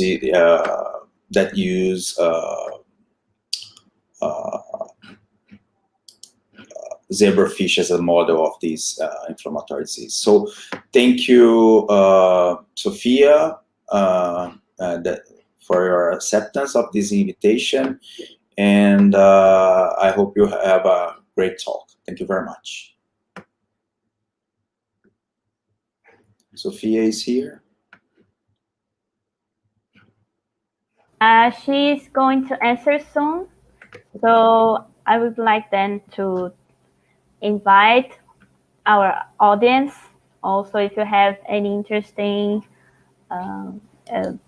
research or manuscript that wants to publish related to animal models for pharmacological investigation of treatments and diagnostics for diseases, you can submit. And it will be in Frontiers in Cell and Developmental Biology. If you're interested, you can contact us and to publish. So apparently we're having some problems with the connection, but soon Sophia will be available. Oh, now see. Hello, Sophia. Yes, welcome. Hi. Sophia. Hello. Good morning, everyone. Olá, bom dia, Brazil. Bon dia. I have presented you already. Sorry. Sorry, because I was not aware you were off. We were finishing testing the presentation to make sure that we had no issues with these, and now I'm actually seeing that I need to go to my first slide. Okay, so take your time and nice talk. Yes, so let's see if I can do these. So a little bit tricky, this technology. That's fine. Thank you very much. So yes, it's our ready to go. Great. Do you see it? So we will be back to help you with the questions afterwards. Okay. Do you see the screen? Not yet. Everything is okay? Not yet. Not yet. Ainda não temos a apresentação. Could you share the whole screen? Yes. I think it's better. So do I share it now, or you guys are the ones that control it? Just to make sure. You can share, then yes. Instead of share a file, try to share the whole screen. Yes, that's what I'm doing. Yeah. Okay, no problem. Yes. So, Okay, I think it's gonna work now. Let's see. Okay. Then, well, it's not working. Ainda não. okay, so then, I guess, Paulo, which kind of browser are you using? Because sometimes there is a problem. It was just working. That's why I think it's weird. Because we just tested it. I'm gonna just try to leave these. you open the power. Yes, the PowerPoint. it is Yes. open. Everything is. Alt Yeah, tab to change the window. Yes, it's just that when I choose the window, there's no button to do the sharing. That is when you click on share, you have two options: file and screen. Okay. Use the shares the screen, and then share the screen again, and then you open another window, a small window, and you need to share the whole screen. It's not a specific screen, but the whole screen. Do you see it now? Yes. There were links that were not appearing in the presentation, like in the software. Nice. Now it's now working perfectly. Yeah. Thank you. Welcome. So, are we ready? So I think this was a little bit tricky to have up and running. So, good morning, everyone. So my name is Sofia de Oliveira, and I'm an assistant professor at Development and Molecular Biology and Medicine and Hepatology departments at Einstein.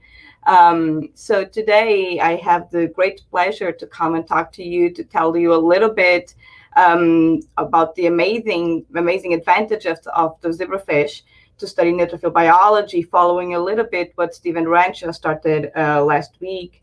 But also I'm going to show you where are we taking these powerful model and tools that very happily I was part of many of them, like developing many of them since 2009, 2010, when I started to work with the zebrafish. So today I'm going to tell you about how we can use the zebrafish model to understand the impact of diet-related metabolic disorder in neutrophil biology. So I'm going to first very briefly just touch a little bit what is inflammation in neutrophils. I know most of you are aware of this process. Then I'm going to talk about the zebrafish animal model, and again, why it is an amazing model for us to study neutrophils. And by the end of my talk, I will show you where we're taking these to the next level to study diet and immunometabolic dysregulation.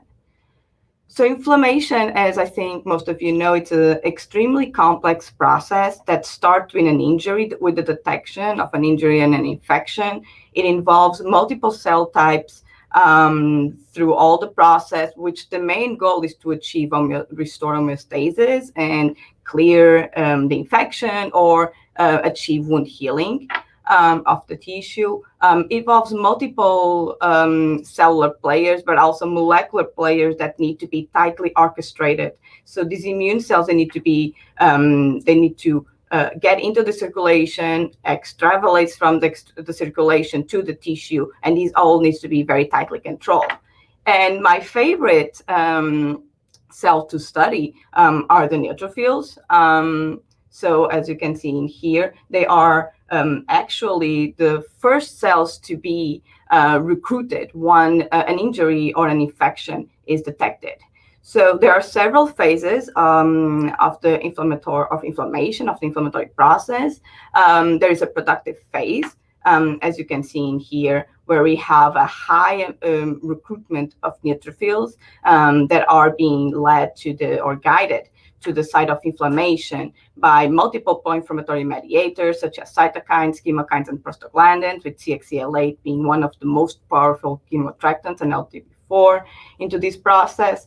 Then we have a transition phase where macrophages, M1-like macrophages that are starting to highly enter and be recruited to the site of inflammation. They, in this transition phase, they need to transition to a HEM2 more pro-resolving type of immune cell.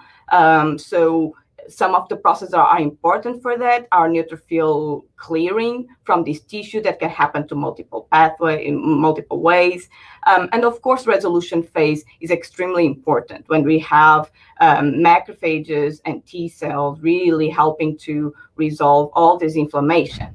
When something goes wrong, environmentally or genetically, something happens and this process does not occur, resolution does not occur, we achieve what it's called chronic inflammation. Which is basically the resolution phase doesn't happen and non-resolving inflammation takes place. So neutrophils, due to the powerful arsenal that they have, they're actually double-edged sword cells. So they're extremely good and efficient to kill microbes, but also these weapons can induce some tissue damage. So therefore, this process of production, maturation, entering the circulation or release from the bone marrow, as you can see in here, all the process of recruitment recruitment, such as, for example, all these phase of recruitment and extravasation until the neutrophil reaches the tissue and can migrate until it gets to the inflammation, as well as all these machinery that is involved on phagocytosis, superoxide production, the granulation, net formation. They always need to be super tightly controlled. With the multiple fates that neutrophils can go, such as the netosis or, for example, reverse migration of apoptosis, being crucial for the transition process of inflammation and to achieve resolution. So there are multiple models that we can use to study neutrophils.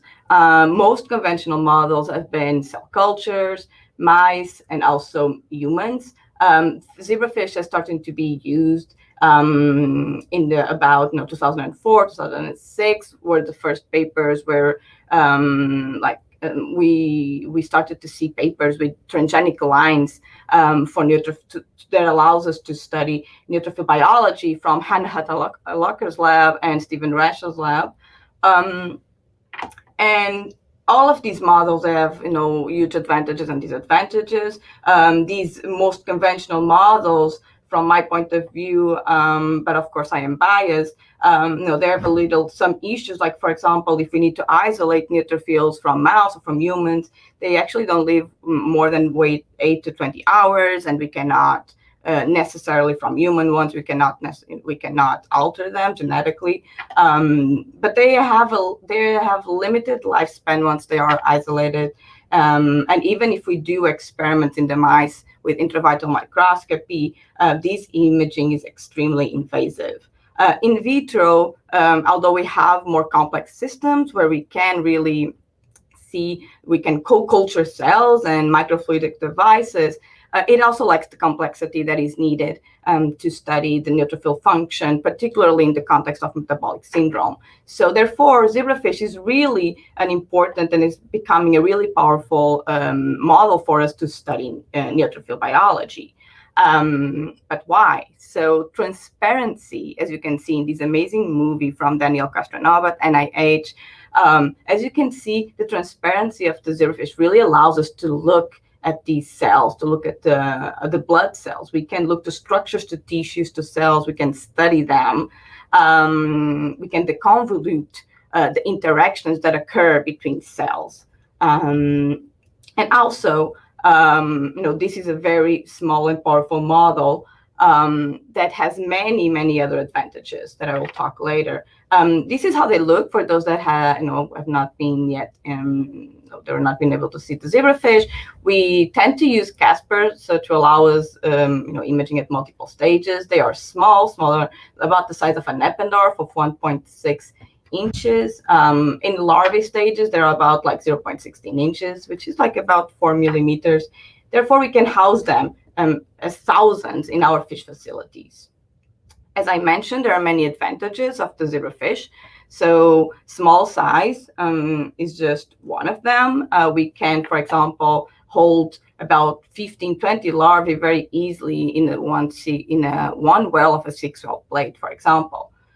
But also the high fecundity, it's actually a super powerful advantage for us, since we can use hundreds of embryos for experiments. Of course, transparency, and as I mentioned, is a crucial step for us to study neutrophil biology. The rapid development, being a vertebrate, fewer legal restrictions on research than mice. There is also low-cost maintenance, and they're actually quite inexpensive comparing to mice models, particularly. They're really easy to maintain and to handle. They're suitable for high-throughput screenings. They're suitable for drug testing. We can manipulate genetically from multiple forms the zebrafish and the tissues and cells. They are highly amenable for genetic engineering, therefore. So they have which it's really possible for us to use it as a model to study human disease due to this remarkable homology that zebrafish has, with 70% of homology with humans, while mice, for example, is about 75, which is pretty remarkable for a teleost.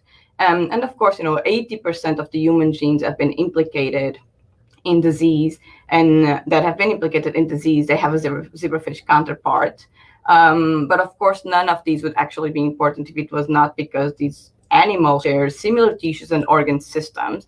And something that I started to point out, which is extremely important for when we're talking about circadian rhythm, it's that zebrafish is actually a diurnal animal. So for systems that clock is important, zebrafish also gains a lot of advantages. The disadvantages, of course, there are in these models. So there are several mammalian organs that are not present. They are far more remote from humans and other models. They are ectothermic, which means they are cold-blooded. And there is some genomic duplications that we need to deal often in the lab. But there are several transgenic and mutant lines to study many human diseases. So we are actually at the top of, I would say, that we've ever been in the top of the world right now, with many advantages for the people that want to start using the zebrafish. So for me, what is particularly important is that blood cell lineages are conserved in the zebrafish, particularly neutrophils, as I mentioned. There is also, there has been an advantage for us to study neutrophils in the zebrafish for many years, which is that innate immune cells, we can study innate immune cells for about 9-10 days before adaptive immune system starts to be active. Which has been a huge advantage, and it still is a huge advantage for the field. So for these reasons, I think we can say that zebrafish is finally a fully established model to study many, many processes. So with more than 3,250 institutions around the world using it. So it's been really outstanding to be developing this model and to keep using it as an animal system. But what makes this small vertebral model, what makes it a unique model for us? So I think that this is where now the fun starts for me to show you like how easy and how powerful it is for us to study. And I think I can say that the zebrafish is the only model where we can have this where we can have a single cell resolution in a whole animal context. And we can study neutrophils migrating or whatever cell type you might be interested in non-invasively. And this is extremely powerful for us. So as you can see here, we can really track every single neutrophil that is like in a larvae. And in this case, we are seeing 15 days post-fertilization larvae. So this is particularly important, but also we are able to do high resolution imaging. As you can see in here, we can study how different cells, immune cells, for example, interact and how they, in this case, how they're trying to fight and to clear these malignant keratinocytes in the skin. As by this beautiful movie made by my friend Emily Rozowski, we can see how macrophages try, they're interacting with aspergillus in this case. It was also important for me that we can really do imaging, non-invasive imaging of deep organs that usually are, the imaging of these organs is limited, for example, in the mice models. So in here you have a video of neutrophil recruitment and macrophage recruitment or interaction with the hepatocytes, in this case, malignant hepatocytes. And you really can see, I hope it would play. Well, it's not. So we really can see and study the interaction of these different immune cells in this context. So the zebrafish can be imaged at different development stages. So therefore, we have many different ways to do it. And I'm spending some time really on explaining these to the audience because this is really a huge advantage for us. So therefore, to have the right tools to do the right imaging is also crucial and very important. So there are many people around. Some of them might be listening to this seminar that have contributed tremendously to the development of these techniques. The main one that we use in the lab is the Z-Wedgie that was developed in collaboration of Anna Huttenlocker and Losai at UW Medicine. It has been indeed game-changing for us. But also we have ways to image adults, for example, with Danielle Castronova just showing us how we can actually be imaging adult zebrafish and neutrophil migration and lymphatic regeneration in movies of 24-hour imaging acquisitions in adults, which is extremely remarkable. Or, for example, these capillars that most often we use and we mount the fish in agarose to do, for example, single sheet light sheet microscopy. Sorry. So there are also many other ways, but these are the ones that I think are actually going to play a huge role in the upcoming year. So that's why I'm showing these ones to you. So in our lab, what do we do and how are we using these tools and how are we trying to increase the knowledge in terms of inflammation and in the context of metabolic dysfunction? So in our lab, we're particularly interested, as I just said, on metabolic dysfunction. So, and metabolic dysfunction can be achieved by the consumption of Western diet. So it can be diet-induced, or it can also occur due to aging. So they have these two different names: meta-inflammation, due to the consumption of Western diets, and inflammaging due to the process of aging. So in the lab, we are interested on trying to understand how the establishment of the systemic inflammation that occurs due to the systemic metabolic dysfunction, how does that is impacting liver disease, but also how is that impacting the neutrophil biology. So today, I decided to focus this talk on the part of the neutrophil biology. So if we think about, in the world right now, with the increased lifespan and with the increased consumption of Western type diets and our lifestyles, there are millions, or if not billions, of people in the world that live with conditions of systemic or chronic low-grade inflammation, meta-inflammation, or inflammaging. So it is important for us to understand how, for example, a classical inflammatory response will happen. And for that, as I mentioned to you, neutrophils that are key cellular players of this process, it is extremely important for us to understand how neutrophils are being changed by the presence of meta-inflammation or inflammaging. And of course, if they are being altered, so how is the disease progression occurring or being altered? Therapeutic approaches that we would like to develop that are specific for these type of neutrophils that have been altered, but also it's important for us to understand how current therapeutic approaches are actually being less effective on restoring homeostasis, on helping inflammation to occur. So it is important for us to also understand that part. But of course, what is really, at the end important is try to understand the patient outcome. How is the patient outcome being different? in these conditions. So, for example, we could see right now with the COVID-19 that people with obesity, metabolic syndrome, and the elderly, they were indeed the ones that were most affected by this pandemic. So let's talk about nice things that we all love, like, for example, donuts and ice cream and muffins and all those amazing things.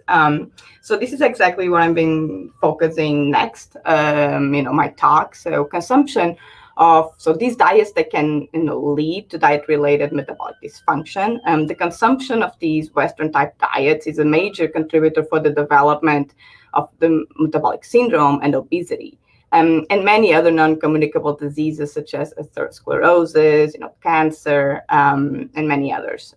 Western diet is by definition rich in fat, cholesterol, and sugar, and poor in fiber, vitamins, and minerals. And this type of diet has taken over the modern societies. All over the world, we are exposed to them.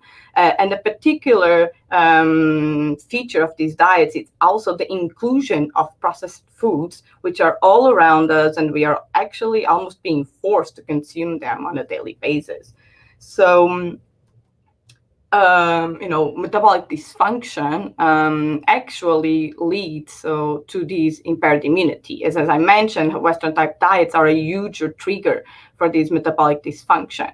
So we know that conditions like metabolic syndrome, where we have hypercholesterolemia, insulin resistant, and high blood sugar that are often associated with obesity, we know that these leads to changes in immune cell populations. It leads to an increase in inflammatory adipokines that are actually the ones that control and alter immunometabolism. So these all together leads to an increased risk to develop autoimmunity diseases, but also it leads to impaired protective immunity. So I want to just, before I enter the data that we've been doing in the lab, I just wanted to bring this concept that recently, like in 2018, FIOCRUZ and his collaborators, they really showed us that Western diet is able to induce an epigenomic and transcriptional and functional reprogramming of innate immune cells. In this paper, they were particularly interested on the monocytic lineage, but they also showed some data with neutrophils. And really what they observed was that in their mice model was that in the consumption of a Western type diet led to the activation of NLRP3 inflammasome and caused systemic inflammation, and indeed led to these epigenetic, transcriptional, and functional reprogramming of myeloid cells. And when they tried to revert that process, going back to a healthy diet, as we would do, for example, a physician would do to his patient with metabolic syndrome of obesity, indeed, they were able to rescue the systemic inflammation. However, when they exposed the mice to a stimulus of sepsis, the response they got was still hyperreactive, which really showed that the impact of the immunometabolic dysregulation is actually going beyond what they expected and is long-lasting. So, neutrophils are actually one of these cells, one of these myeloid cells that seems to be altered in the context of obesity and metabolic syndrome. If you go online and you start to search, there are really multiple papers using diet-induced obesity models in mice and incubation of neutrophils with fatty acids or cholesterol. So you can really, there is really a knowledge that these conditions, they altered neutrophils in terms of production, in terms of their activation, cytokine release, chemotaxis, apoptosis, swarming behavior, netosis, heterogeneity, and even their phagocytosis. So we have all these associations. We know, looking at the clinic, that this is true. However, there is a deep lack of understanding of how specifically each one of these neutrophil features or processes involved on neutrophil function are being affected, particularly in in vivo context, particularly in an all animal context, where we have here metabolic syndrome that demands this interplay between many tissues, many organs and cells. So, and if you go online and start to dig a little bit more, you will actually find many contradictory studies. So it was important to us to start from scratch. So we wanted to see how we could use the zebrafish model to study the impact of diet-induced metabolic dysfunction of neutrophils. And for that, we established this protocol in the lab. That actually, I established it in the lab to study non-alcoholic fatty liver disease, so the hepatic manifestation of metabolic syndrome. So we started by feeding our zebrafish larvae about 5 days with a 10% high cholesterol diet, which has been published in the Zebrafish to induce metabolic syndrome, gut dysbiosis, alterations in the microbiome, induce hypercholesterolemia and dyslipidemia. So we use this diet, but now we actually are having many other diets that we're interested to proceed. So in the work that I'm going to show today, it's basically we feed these fish from 5 to 12 days post-fertilization, and then we did our imaging at 13 days post-fertilization. We are currently doing way more, so we are currently expanding all of these. We're being able to feed fish up to 2 months, and we're actually being able to perform experiments. We're actually interested in performing experiments at these different stages. Let's talk. So the first thing we were extremely interested was to see if the exposure to a cholesterol surplus would lead to systemic chronic inflammation. So the first and easiest way for us to address these was just to take transgenic zebrafish, double transgenic zebrafish. So you can see here, these larvae, we have neutrophils in magenta and macrophages in green. So this is how a fish that is exposed to a normal diet it looks. So neutrophils, as in mammals, are tightly controlled. So they are being kept inside. There are a few ones circulating, but most of them are actually being kept inside of the hematopoietic tissues, such as here, the caudal hematopoietic tissue and the kidney. What happened when we exposed these zebrafish for 8 days to a high cholesterol diet was incredible for us. So we did see these increased recruitment of neutrophils and macrophages to many different tissues in the fish. And this was quite remarkable for us in just such a short time, just to see this effect in our fish. And this is very consistent. So we decided to go and score these fish for systemic chronic inflammation, where we score them for no inflammation, where they show this normal pattern of myeloid disposition in the fish, to mild, moderate systemic inflammation, where we start to see some dysregulation, some recruitment of neutrophils, but start to see many macrophages starting to appear in the fish, but also to severe systemic inflammation, where we see massive recruitment of neutrophils to different tissues, sometimes a complete depletion of neutrophils from the CHT, for example, and then massive infiltration of macrophages or presence of macrophages in these tissues. So we did that scoring, and we found that that cholesterol surplus is inducing systemic inflammation, and about 80% of our fish, they show a severe systemic chronic inflammation phenotype.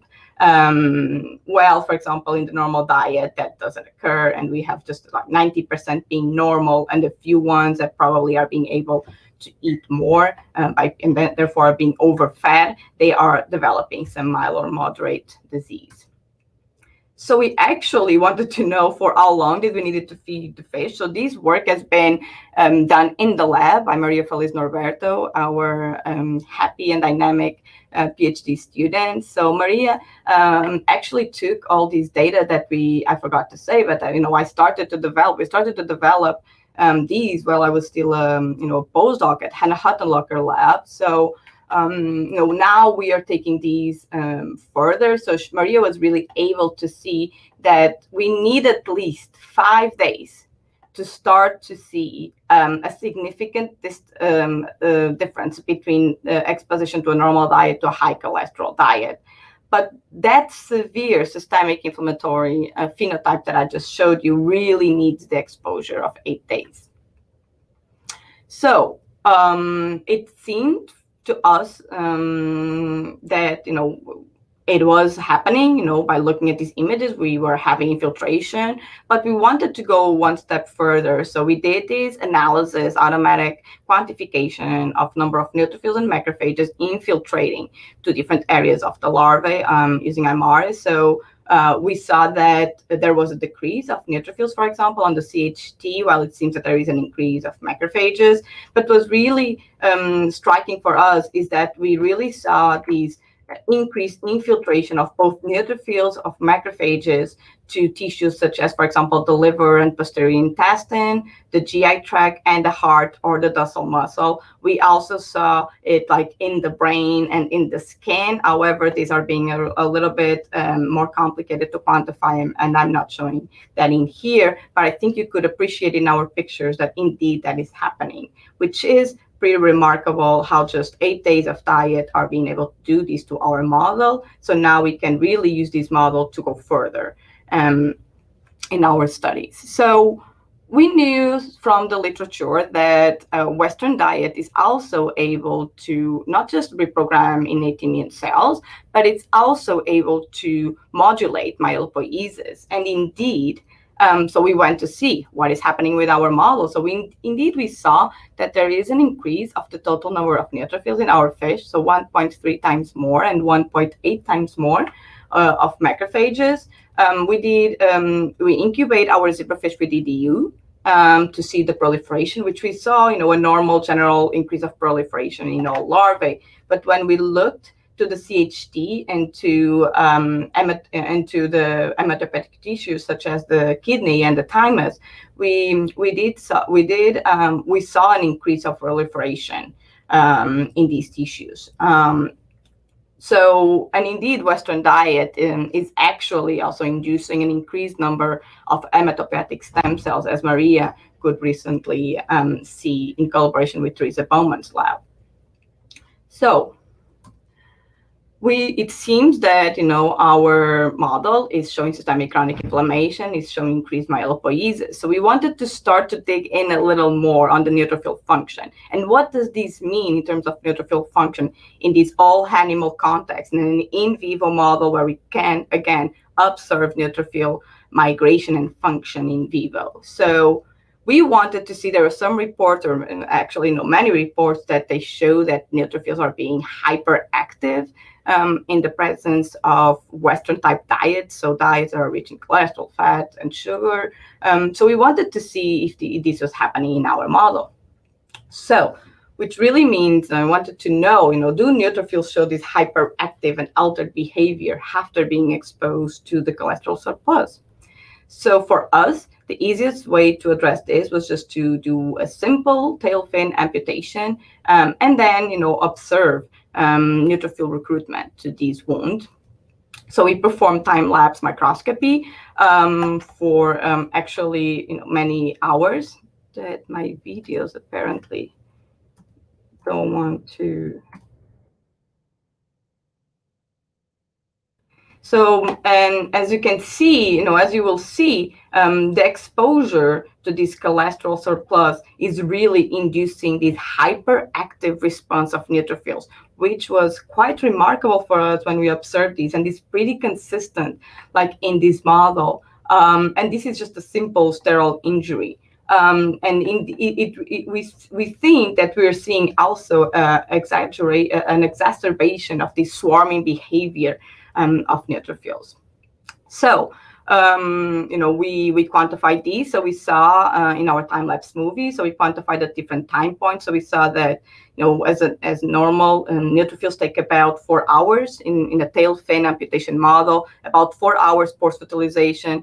We get the peak of recruitment for neutrophils, and indeed that's what we see also in these 2-week-old zebrafish larvae. The same as we see it like in 3 days post-fertilization larvae. The only difference is mostly in terms of maybe numbers. We do see that, top peak of recruitment, and we do see a reduction of neutrophil, and they start to leave after these 4 hours. They start to leave and to clear, showing that resolution is occurring. However, with a high cholesterol diet, that is not happening. So we are having these not just having this massive recruitment of neutrophils to a wound, but we are actually not achieving resolution at the same point. So one way to address if resolution was occurring is to compare like infiltration of neutrophils that we see at 4 hours versus 24 hours. And what we saw is that in a normal diet condition, we see normal reduction of neutrophils at the wound as it should happen. But in the presence of the high cholesterol diet, we are not really seeing that. And we see almost the same level of neutrophils at the wound, which is something that for us is showing that neutrophils are being altered by the exposure to high cholesterol diet. So we then wanted to see, for example, if these neutrophils, since reactive oxygen species is one of the features of that neutrophil use to fight bacteria, it's one of their characteristics. So we used cell rocks to quantify the production of reactive oxygen species by neutrophils at the wound. And what we saw by doing colocalization analysis on MRs is that indeed there is a higher percentage of colocalization of this ROS signal with the neutrophils, just suggesting that indeed neutrophils at the wound after exposure to high cholesterol diet are being able to produce more ROS, which again shows or lead us to think that neutrophils are being altered and will achieve some kind of dysfunction. So after we checked these, that we saw that there is indeed a hyperactive and exacerbated response from neutrophils after exposure to Western type diet, we wanted to start to dig a little bit on really like specific features of neutrophils, such as, for example, chemotaxis. So this is just very recent studies that we've been doing.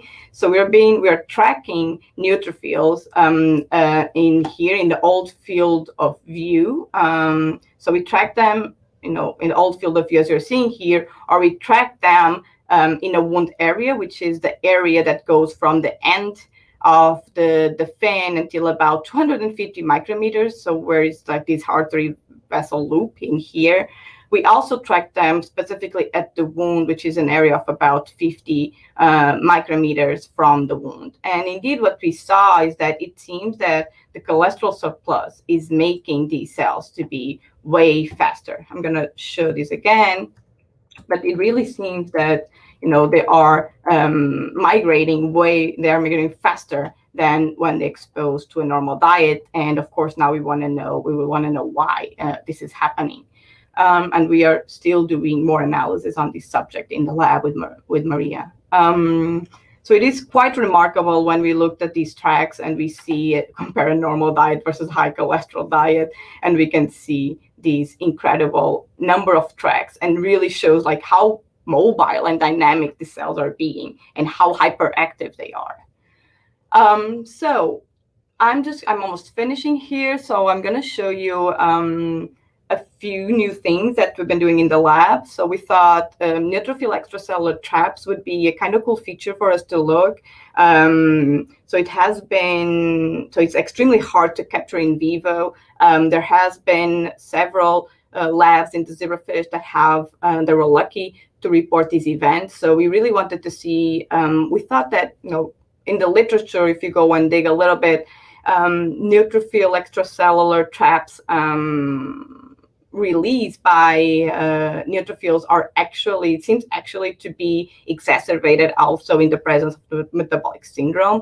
So it seems that they are more propense to produce netosis, to release this DNA, and actually it has been shown, or there is an association of the presence of the DNA from the neutrophils with, for example, development of autoimmune diseases such as rheumatoid arthritis, or even with the progression of non-alcoholic fatty liver disease, for example, which these NETs induce tissue damage. So this seems a very cool feature for us to go and look to see in our model. And when we went back and we looked to all our movies, we start to see, in this case, we're using neutrophil line that is just labeling the nucleus as the ones that you're just seeing in our tracking movies. So it's a H2B M-cherry line that we are able to track just the neutrophil nucleus again.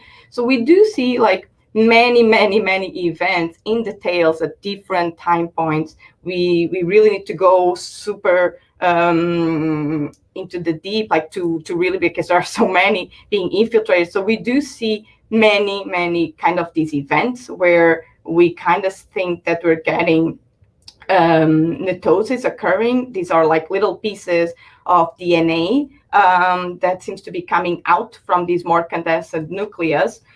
So we do see these a lot. So there are multiple events that we can see these. And usually when we go back to the larvae that they were exposed just to a normal diet, we can see like one neutrophil in the 8, 9, 10 hour imaging that we're doing, while in the high cholesterol diet, it's actually happening a lot.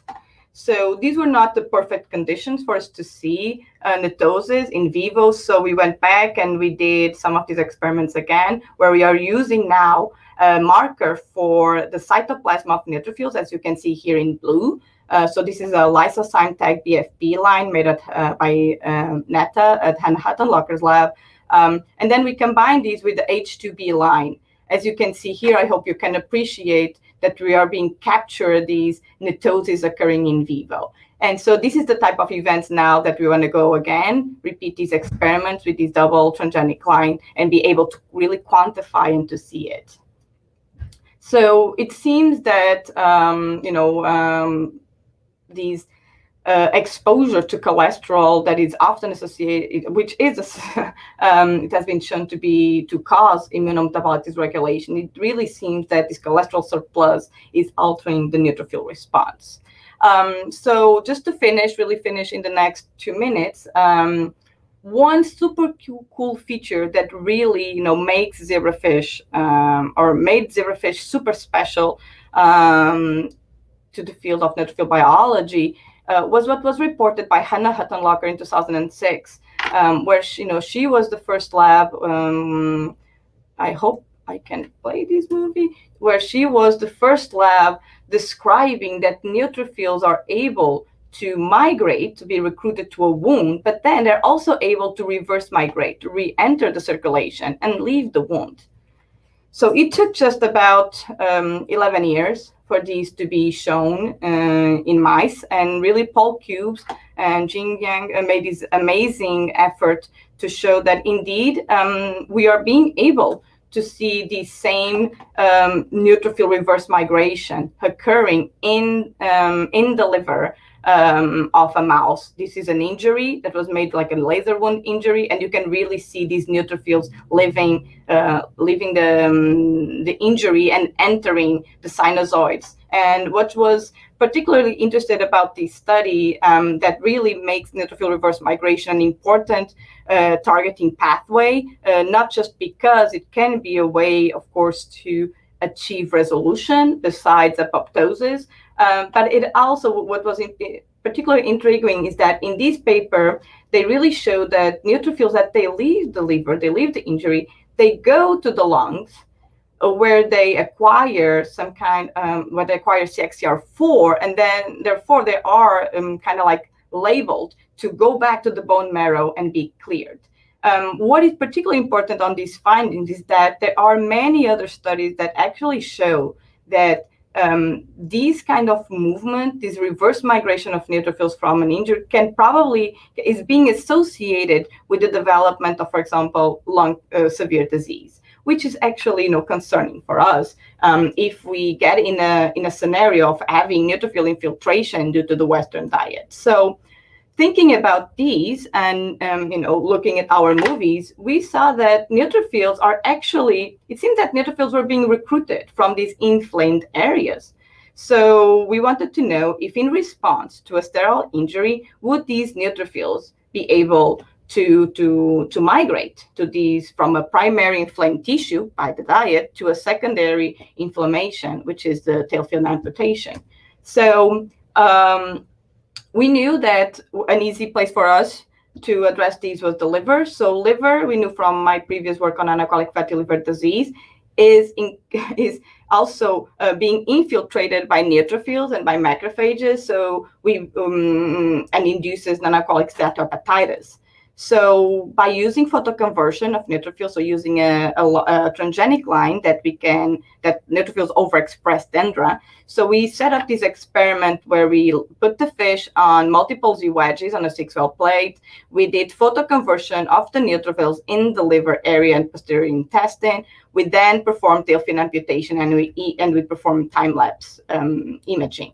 And indeed, what we saw is that we were getting like this huge amount of neutrophils, double labeled, which really shows that they were at the liver, versus these ones that are just green, that they were not.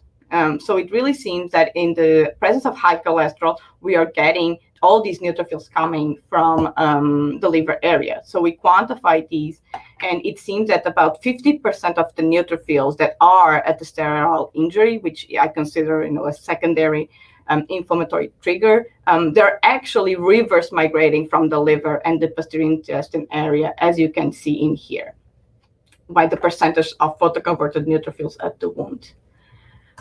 So, and this is extremely exciting. We tend to pursue this in the future, try to understand what is happening in there. Can these neutrophils come from other tissues? It's an extremely important area to address, and our lab is particularly equipped to do that. So I hope I was able to convince you that zebrafish is a powerful model to study neutrophil and impact of metabolic dysfunction. I also hope I was able to, to show you with the data from me and from Maria Feliz Norberto that cholesterol surplus induces systemic inflammation. It increases proliferation and enhances myelopoiesis in the zebrafish.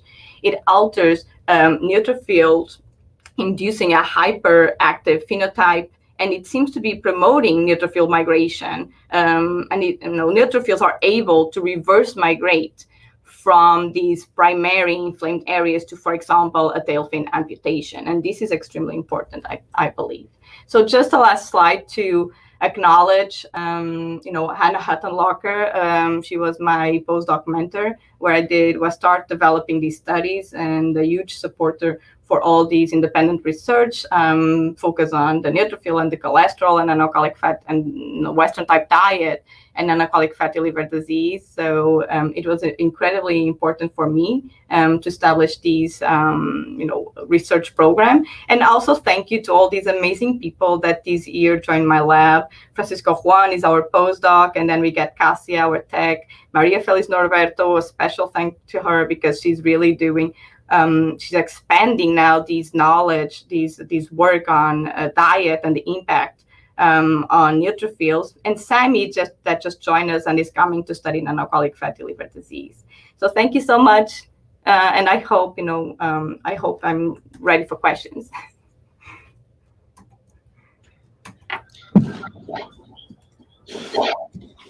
Great talk, Sophia.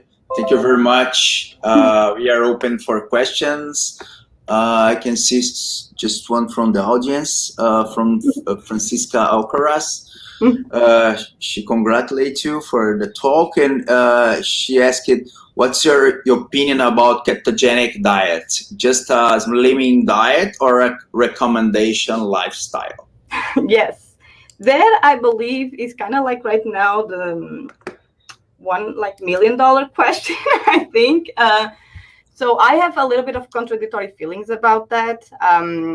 There are some reports that show that children that have been taken ketogenic diet that show neutropenia, for example. So I think it is extremely important. That's why I think our research is extremely important to try to understand the impact of different diet components, but also like how the immunometabolic dysregulation leads to that. We really don't know how ketogenic diet, for example, is altering the immunometabolisms of neutrophils. And we need more to know if these can even be used at long term or even like as a lifestyle. We really don't know. So that's why I think the studies, so we have a little bit, we have not looked at diet seriously, I think, enough. So I think it's time for us now that we have a deep knowledge about neutrophil function and other immune cells to just take that next step and try to understand how that is really impacting our immune cells and and then we can take, healthy life choices. Okay, so we have another one from Pierre Oliver.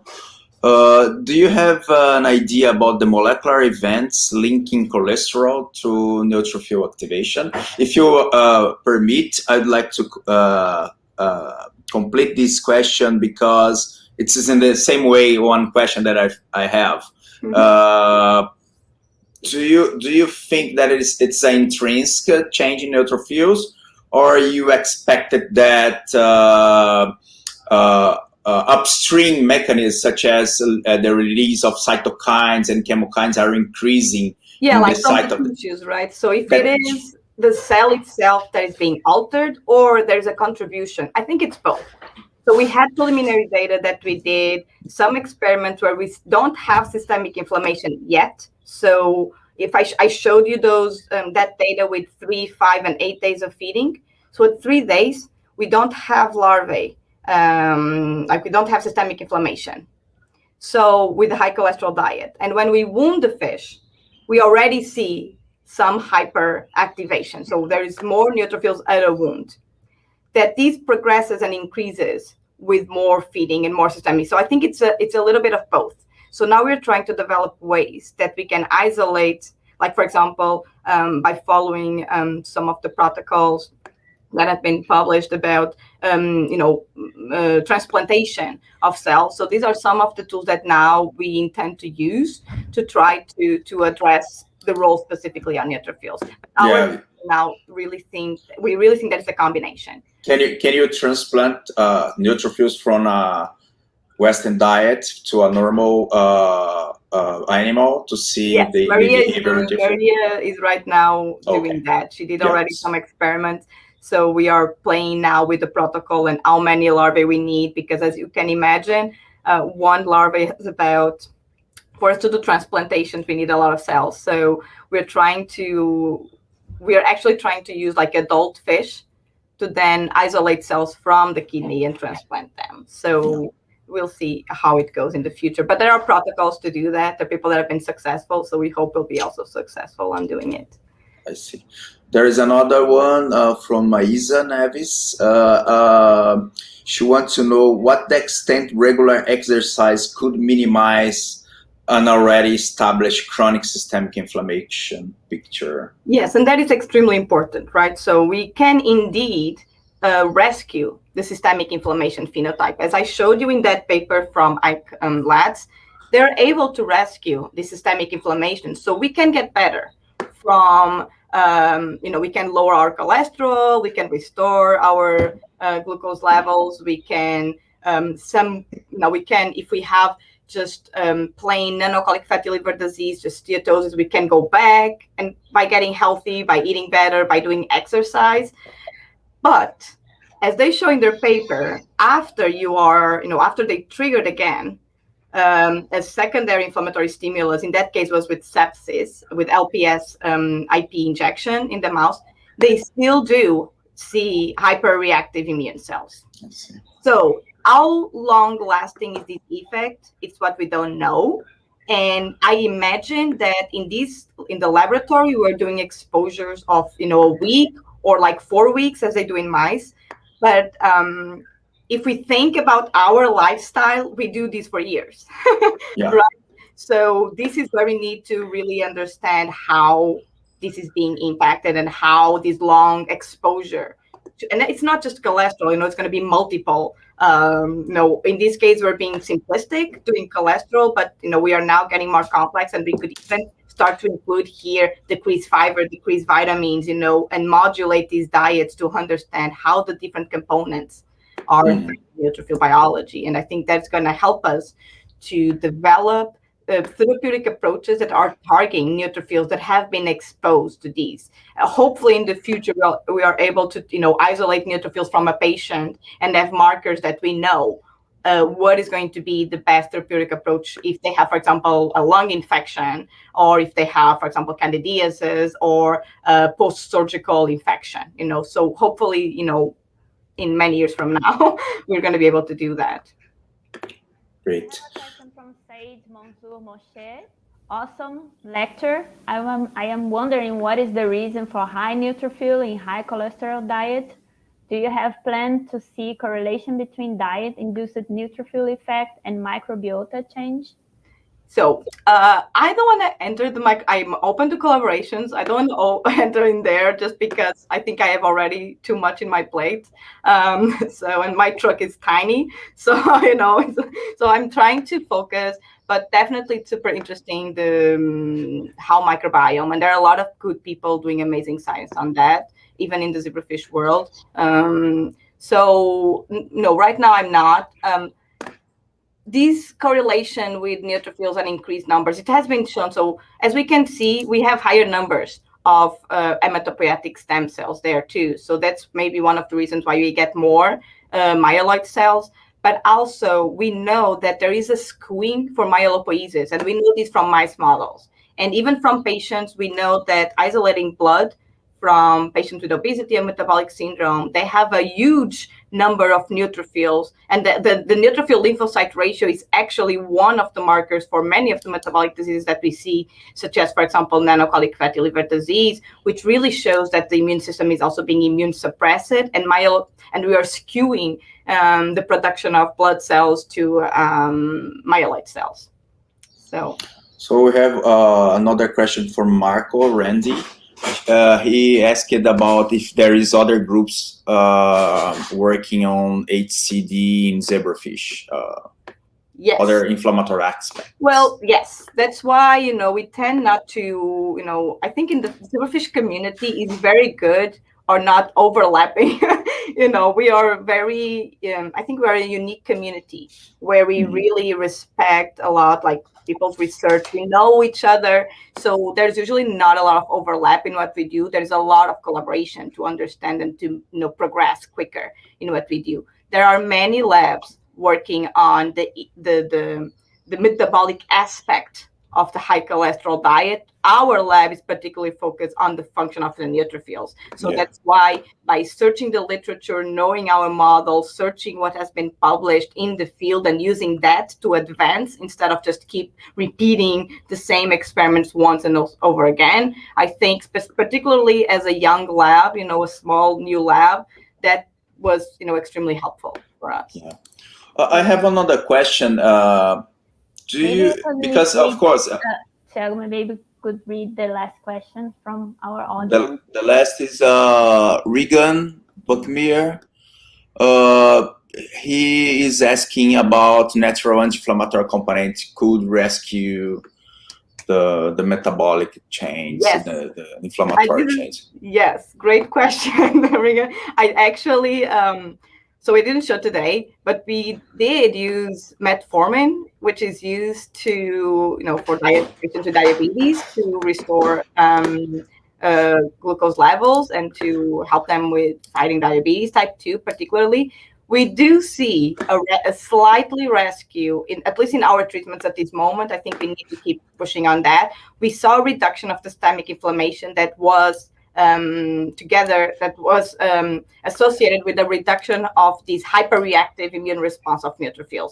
One that really worked super well was TNF-alpha inhibitor, pentoxifylline, and that's going to be included in the paper. So that was by far the best one, not just by reducing the systemic inflammation, but also bringing those levels of neutrophils being recruited to a wound to the same level as a normal diet. And, and that, so these kind of makes us, it's encouraging that we can pharmaceutically target, these effects. So now we are interested in making a next step for infection. So we want to know in the infection context where it's happening. And yeah, thank you. Yeah, if we don't have any further, I can have the last one. Since you claimed a non-resolution inflammatory response in your animals, have you looked any defect in pro-resolutive mechanisms like neutrophil apoptosis? Not or yet. Even erythrocytosis. Yeah, we're about to just, start to do some of those experiments. They take a little while with the tunnel. So now we're probably going to do them with clopidogrel iodide, just simple to see if there's a colocalization. But yeah, so that's another question. Like, are they, because that's another thing that is being very controversial. there is a lot of controversy in the field about the increased lifespan of the neutrophils with the exposure. So yes, we need to look at. But there are so many cool things to look at the neutrophil biology that it's hard to go and go to every single one and check. So we're slowly checking boxes. I see. Yes, the next level I think we want to also go is to take a more deep knowledge of these cells. So look at their metabolism and see what is really going on cellularly. So yeah, that's going to be super fun to do. Yeah, I'm a neutrophil lover, so as well as a Zebrafish. So just great. Thank you very much, Sophia. Thank you so much for having me. So thank you everyone for watching us. No, it was a great pleasure to have you here. Do you have any open positions in your lab? You said so right now we just, we're very lucky that the lab is like full. We got international students and we're able to recruit 2 PhDs. So right now we don't. So, and this is, it's a good problem to have. So right now we don't have, and we've been trying to focus a little bit. Too many people also brings too many ideas at the same time. So trying to, slow down in how much the lab is growing is also important. So I'm trying to learn that. I would have everyone if I could. I'd have 20 people, if I could. Nice. I understand. So that's something that I leave for Anna and Victor Molero. They're amazing dealing with 20 people at the same time. So I will leave this to them. Great. Once again, thank you very much for your presentation and answering the questions. And I would like to say to the audience that we are back by 1 o'clock. So now we are going to have our sponsors' videos. And thank you all for the audience. The link for the certificates will be available at the end of our last talk, so in the afternoon. Thank you very much. We will be back again, just to remind you, at 1 o'clock Brazilian, so São Paulo time. And see you then. Trabalhamos diariamente para criar soluções e equipamentos para a comunidade científica, contribuindo com o avanço da pesquisa biomédica latino-americana. Nossa missão é maior do que somente fornecer equipamentos. É proporcionar segurança com atendimento de qualidade e, principalmente, com muito respeito e atenção. Por isso, investimos em alta tecnologia e buscamos manter relacionamentos duradouros. Nosso compromisso é ser um parceiro confiável que compreenda as necessidades, a realidade e as condições de cada cliente para assim oferecer a melhor solução sempre. Entendemos os benefícios da pesquisa científica para a humanidade e isso nos estimula. Se hoje temos melhor qualidade de vida, maior longevidade, se vencemos um câncer ou fazemos uso de um remédio para dor de cabeça, é porque o avanço da pesquisa biomédica nos permite. Confiamos no trabalho dos pesquisadores, na ciência e na comunidade científica. E nos orgulhamos em fazer a nossa parte. Assim como você, somos apaixonados. Ciência é o que nos move, porque para a Alesco, pesquisa é para a vida.